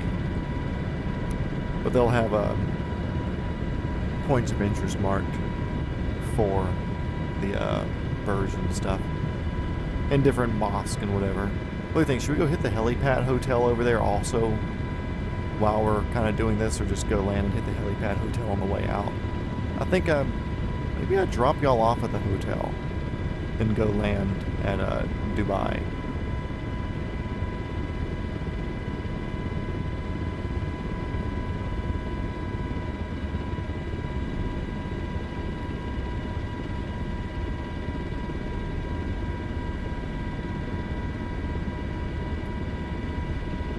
Turn into the wind here. A little assist getting up.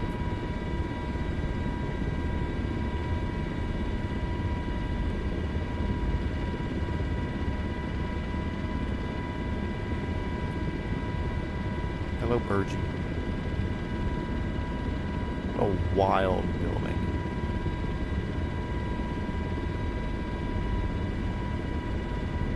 ATL approach. Just hop on there and start yapping.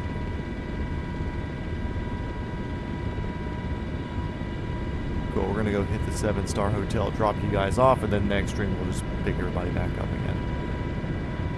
Because we'll be heading this way to get to Abu Dhabi anyways.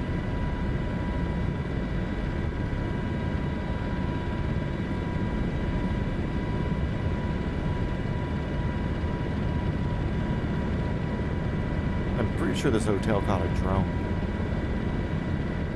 a few weeks back, but I'm sure it's already repaired by now. Well, also, we can see the world array of islands over there now. We have the Palm Tree Islands up there in front of us. We'll give her full rep.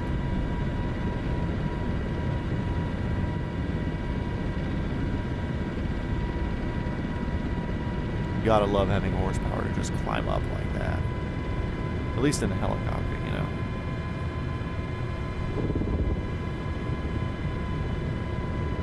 Hello, world.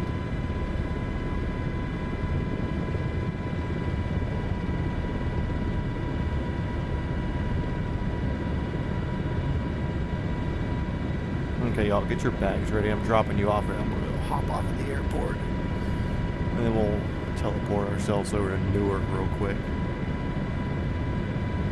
Do the FAA's job for them.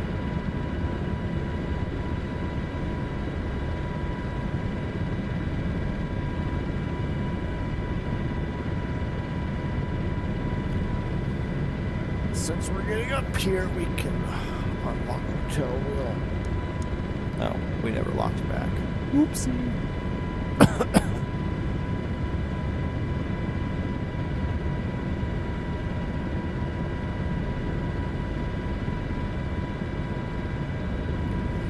Winds 270, so we can. This will be our landing direction here.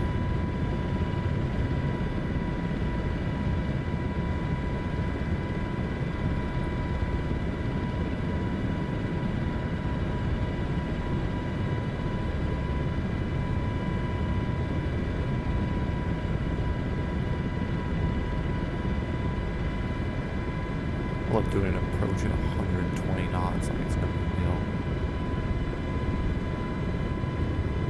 Like twice as fast as I cruise in the R22. Because usually if I'm flying around the 22 now, it's just like locally, I'm like not in a hurry anywhere.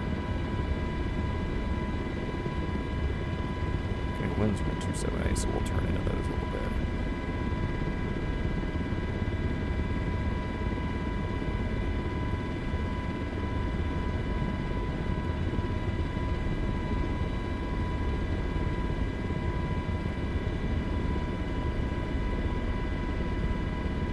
.5 tons. Okay, we should be close.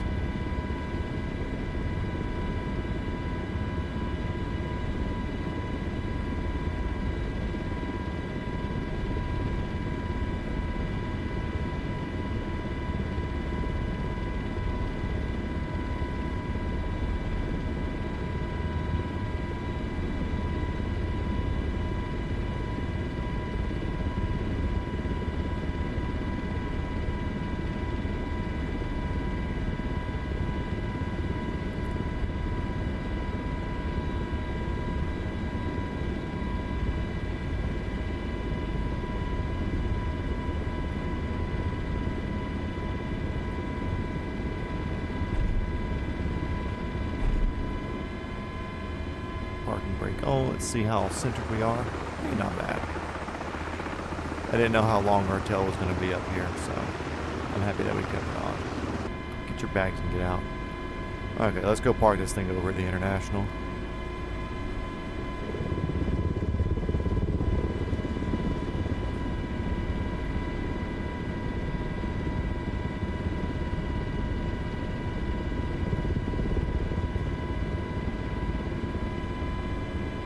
That's a departure right there from that airport. Boy, if I could pull that off of that airport one day, that'd be so fun. That's hot boy shit. Parking next to Emirates Cargo 777. Okay. Good landing that time. Good job, bud.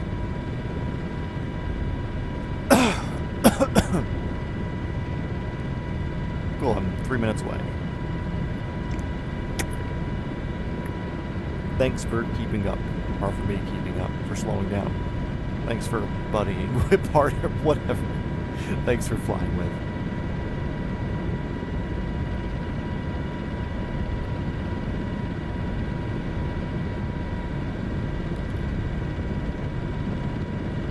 Here, we're gonna cut these buildings in the ball here. Oh, there's more buildings now. I don't know if we're still gonna cut these buildings.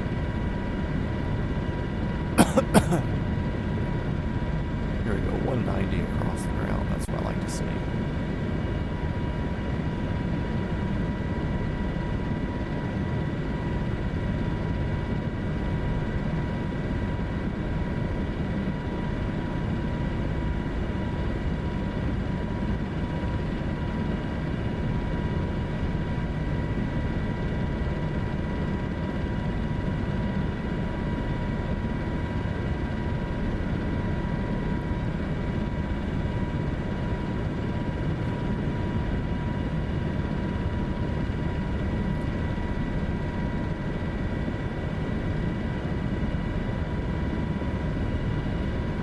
And also when I land, I do want to check settings to figure out why it's not showing me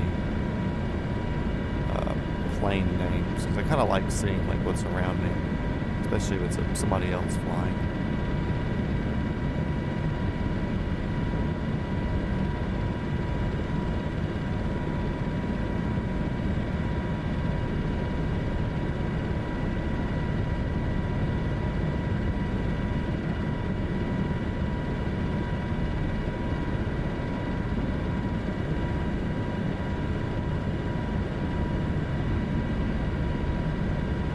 No call outs.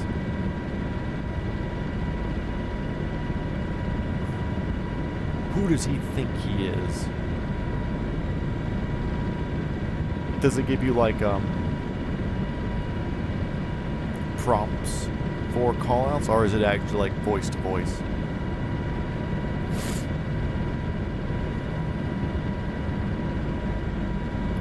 Dubai Airport Helicopter 420 Foxtrot Whiskey call sign Volkswagen. We are now 2 miles to your south. We are inbound. We'll be targeting on the north ramp crossing midfield at 200 feet or below with extreme pressures. Expect the tower buzz.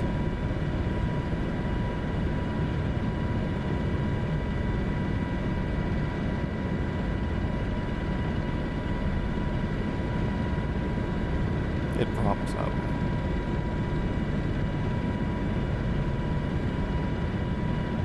I'm sure there's some sort of legality in that too, of leaving open voice communications and something like that.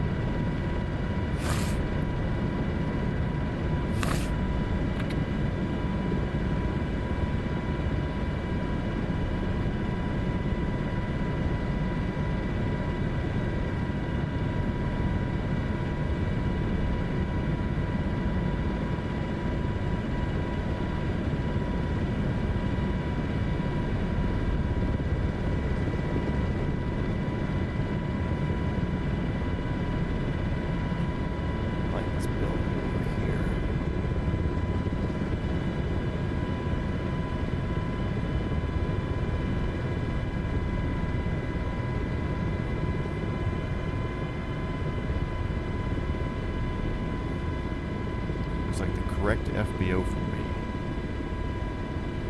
Transguard. No, I don't want to guard transes. We're going somewhere else. Even though they had an open parking place, not supporting that.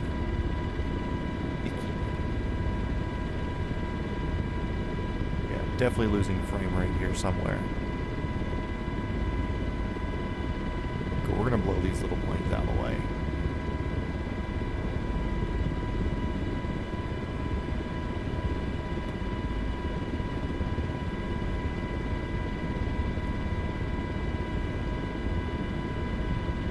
Get down before I get close to things I can bump into.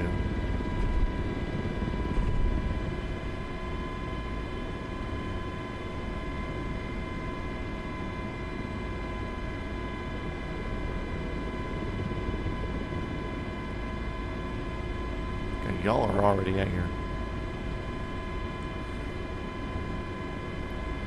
Y'all are already at your hotel, so this is me shutting down without you guys anywhere yapping away. Take those down to idle. Pitot heat can go off.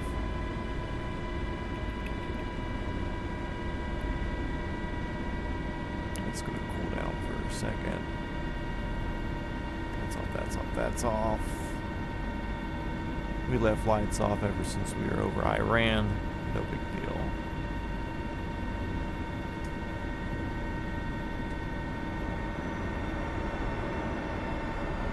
Technically, we should, if we were doing stuff appropriately, we would be shutting down the APU running. So we'll do that. We like the Hawk, we'll be nice to it.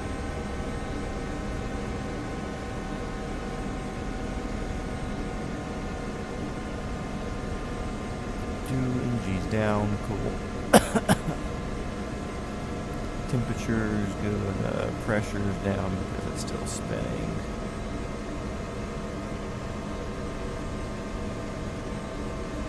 Once that's done.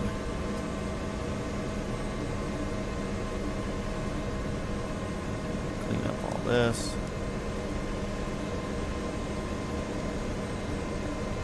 Set those to fold. Our blades never fold on this thing. Technically, I should be folding while it's spinning. That's bad.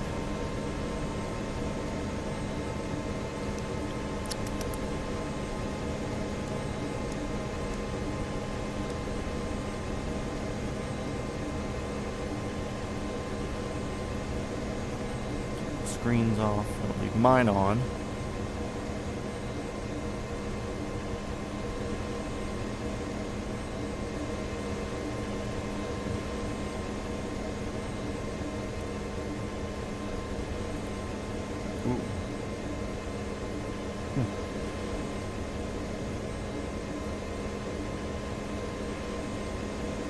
Also, it's messing me up. Yeah, they're small package. Hold you.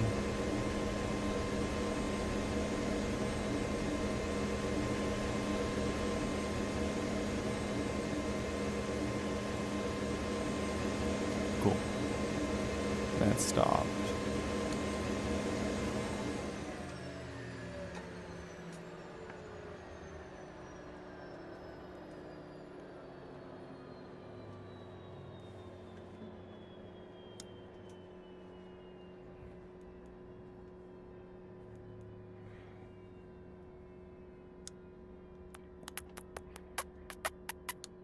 There we go.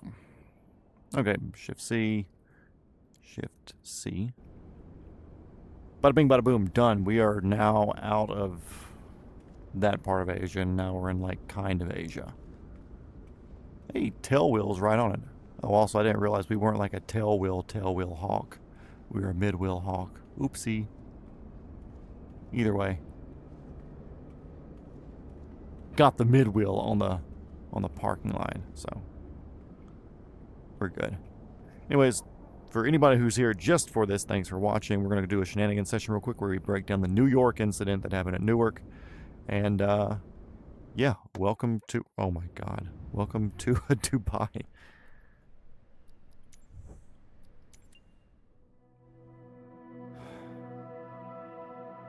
Good Good flight, good flight. Also, settings. VR.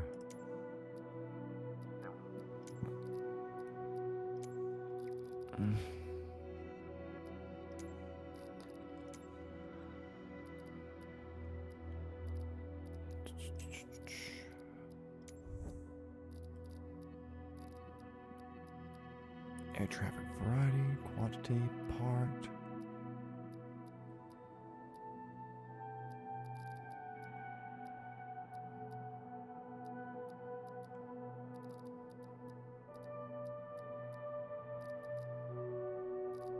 In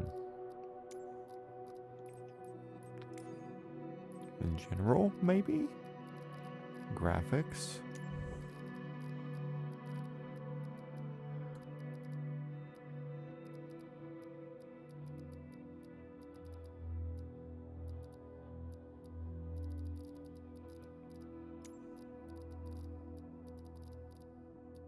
Online. Real-time online.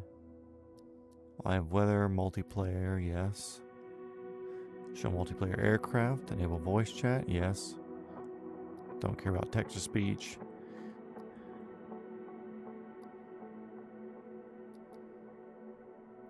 I wonder why it wasn't showing me,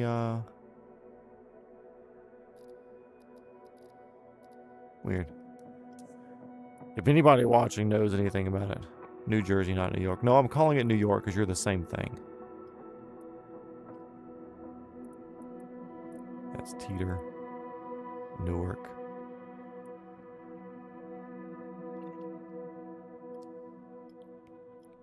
So they were approaching 2-9. So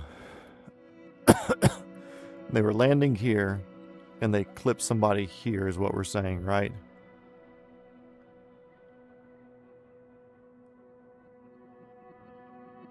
That's tight anyways. I'm sure there's got to be a wall or something there.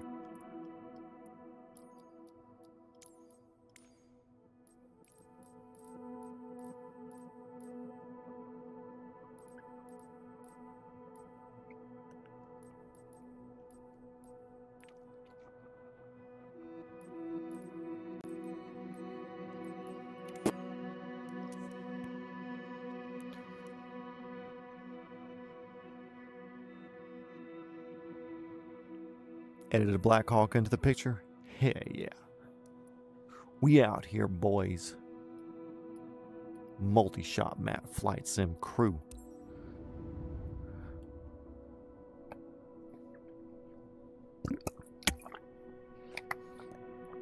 Okay, let's get the world's littlest helicopter at one of the world's busiest airports.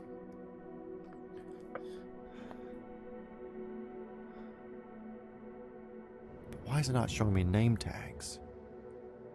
Well, maybe it'll change here. Maybe we'll pop in and name tags will be working. Who knows? The sim's just broken.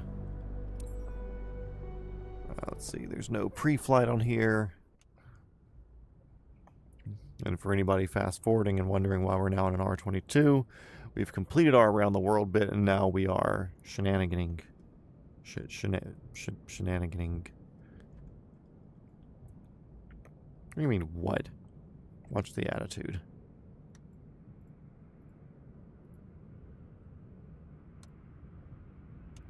Strobe.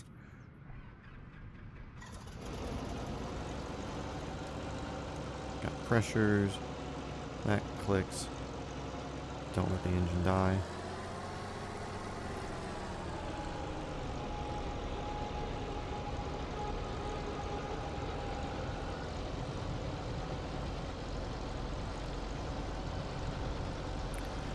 May have used AI to get the Black Hawk, but in my defense, I can't edit realistically. I assume it'll be in the Discord, correct? I'll check it there here in a minute. Stiff wind coming out, Jesus. Let's see, get rid of that. Still no names popping up. Let's see, there's a different... Don't think there's different settings here. Assistances, maybe? Visual assistance. Airport services, enforce flight plan. I don't care about that. I don't care about that. Okay.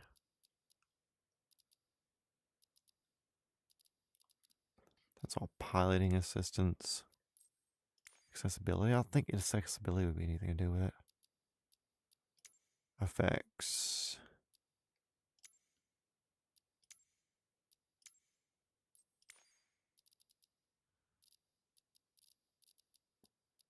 Display mode, no.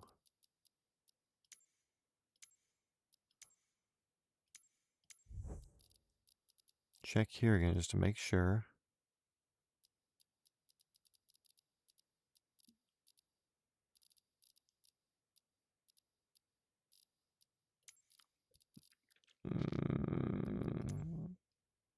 Language, nope. Also, that's crap there because it, depending on different places or aircraft, it doesn't let us change stuff. Sound, obviously not in sound. Traffic, it doesn't say anything about their tags.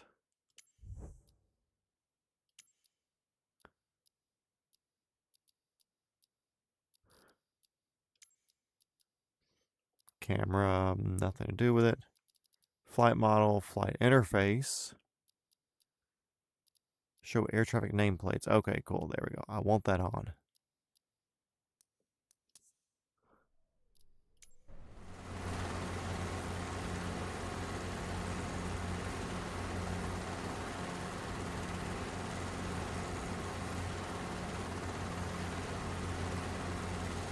There we go. I like to see who my people are. Okay.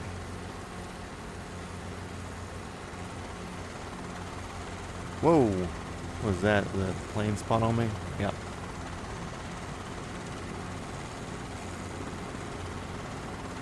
Crazy wind, whatever. Okay, 29, what direction? We had him to go the opposite of 2. Hey, dude. I wonder if he's going to go around or if he has his thing turned on. Oh, boy.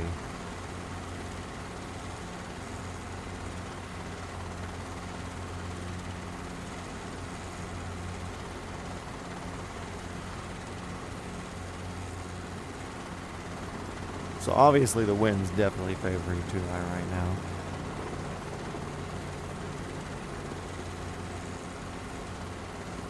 That's a wild approach. Do they have a light pole there? What?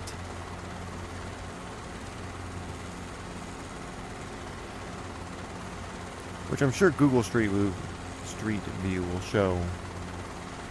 Also, that wind is blowing us. I'm not translating that way. That's all wind pushing us that way.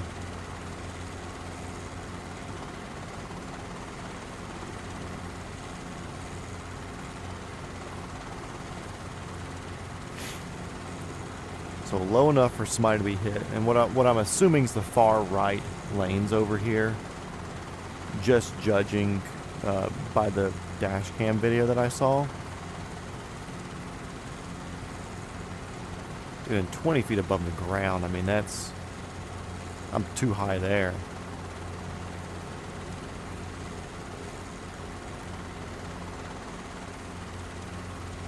That's like top of my mast right there. 20 feet off the ground. Let's see if anybody's coming out soon for a landing. Oh boy, that wind. Or actually, I'm not even going to hover it. Because that tailwind's going to kill me.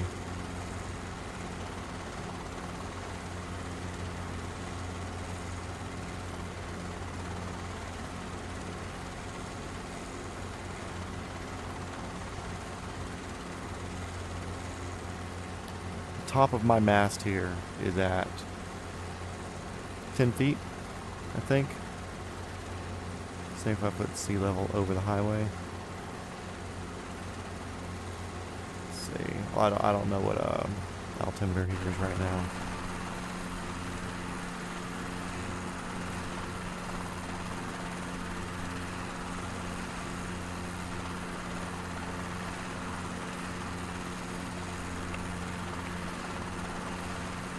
I clicked my trim tab on accident. 2,000. Okay, cool, that's good. Come on, Poe. Hurry up.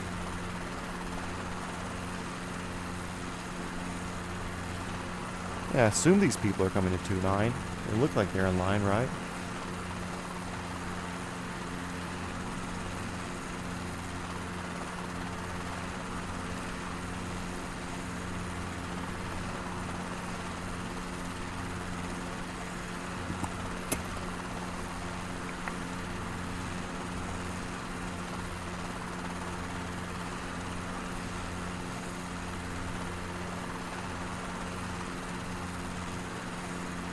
There's nobody else coming to land?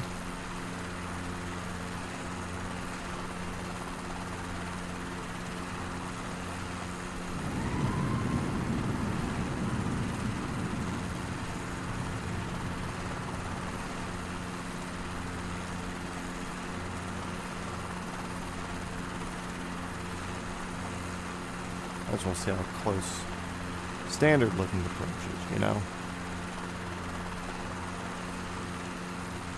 I watch Poe. 1.3. It's the world's slowest approach. Holy crap. Is he walking? Is he pushing the plane here?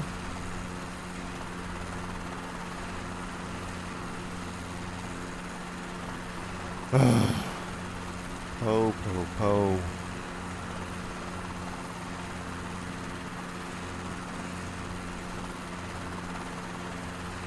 Oh, the UAL got in front of you somehow. Okay. Okay, United. 760. Reenactment right here.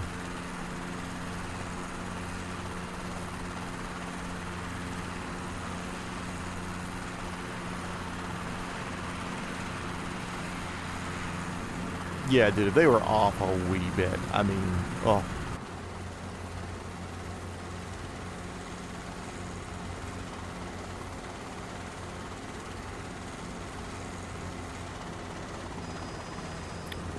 Bonjour.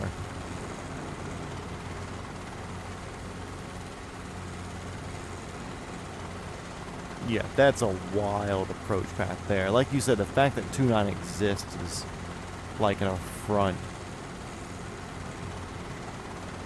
Who's Freight Dog? What up, dog?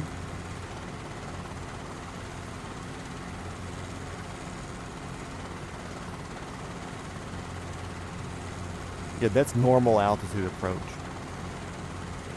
That's wild work. Holy crap. The fact that they're just like, okay, cool, normal, fine. We good. We Gucci on this, let it ride. And the fact that that's the first time it's happened, or at least in my memory. Ooh, MD-11F.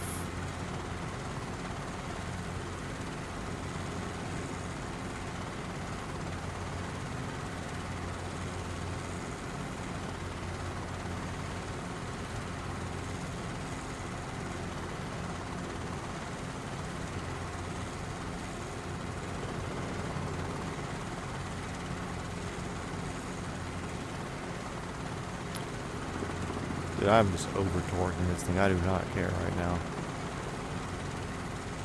There's also, it's almost midnight, which means I want to try to get off at midnight. Because that means I'm also able to get up earlier tomorrow and get things done. And have a productive day.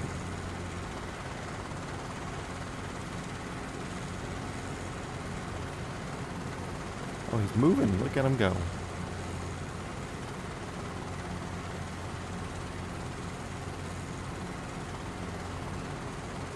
Good looking plane.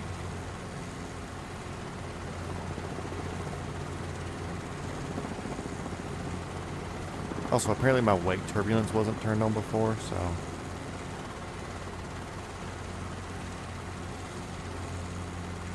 I don't think I'm going to get any jet wash, but.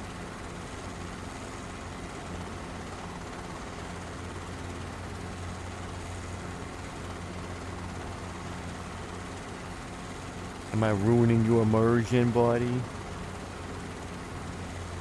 I promise I'm not flying wiggly because I'm a bad pilot. It's just kind of like a 30-knot wind right now.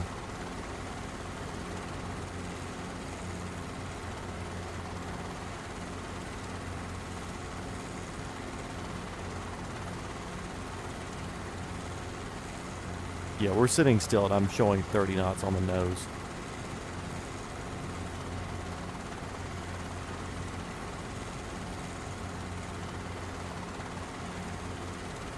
Back in service. Oh, so I guess they came up with a an approved plan for preventative maintenance and everything.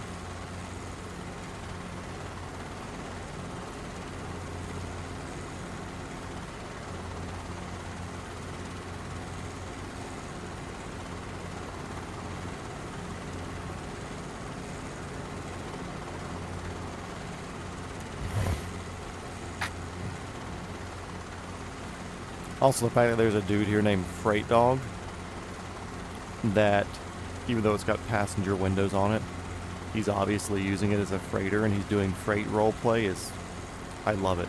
Hilarious, but I love it.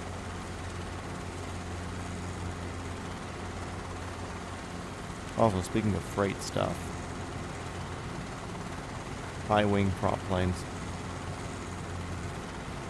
little baby ATRs. Little baby plane, look at them.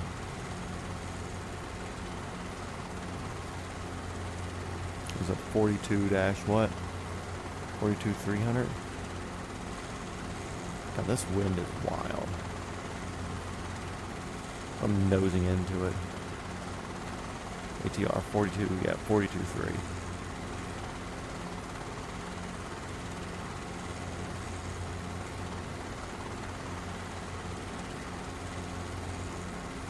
Like me and my friend flew the other day. We had like 18 gusts with like 10 sustained. It wasn't bad. Dude, I love me some high wing planes.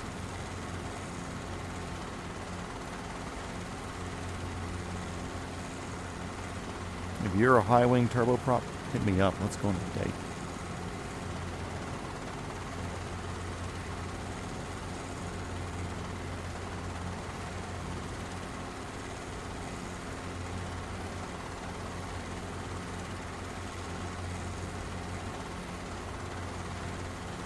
Come on, Freight Dog, do something.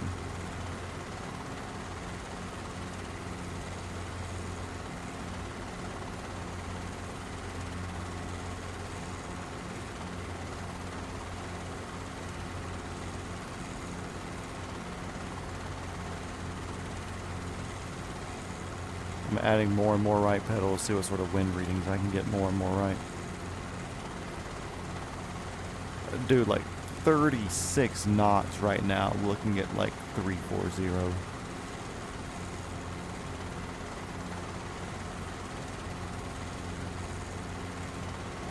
Insane.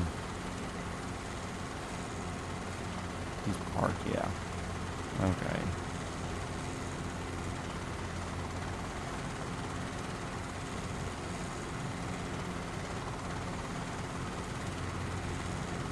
$60 knots, barely moving.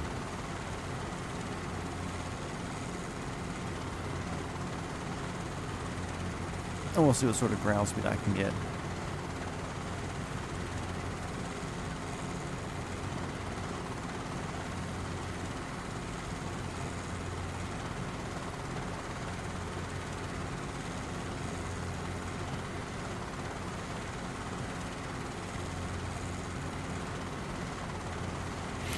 I don't want to look down here to read that one, so I put the one there in front.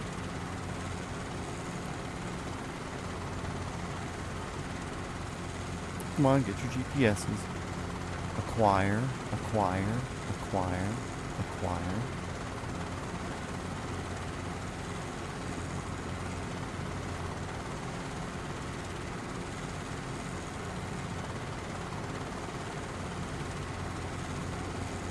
Oh, that wind is pushing.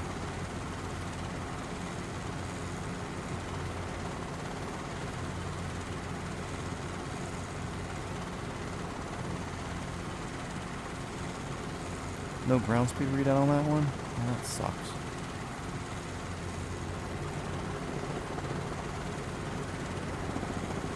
$110, $128, $130 knot, So at V&E, 127 knot, 128 knot, ground speed in an R22.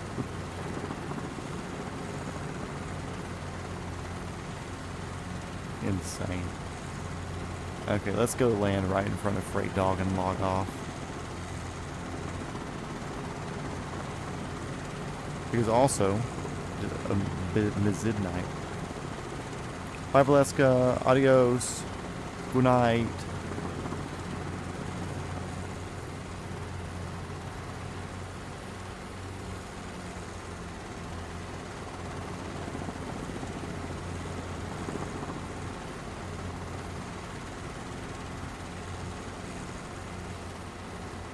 Okay, cool. And I as well got ran through by a bus there the last second. Okay, so I also as well will be signing off. Thank you everybody for watching. Southeast Aviation, Valeska, Sean, Abzair got in. Either way, everybody, thank you as always, and tune in a lot more this month, hopefully. Adios. See ya. Also, thanks for flying along with me today, dude.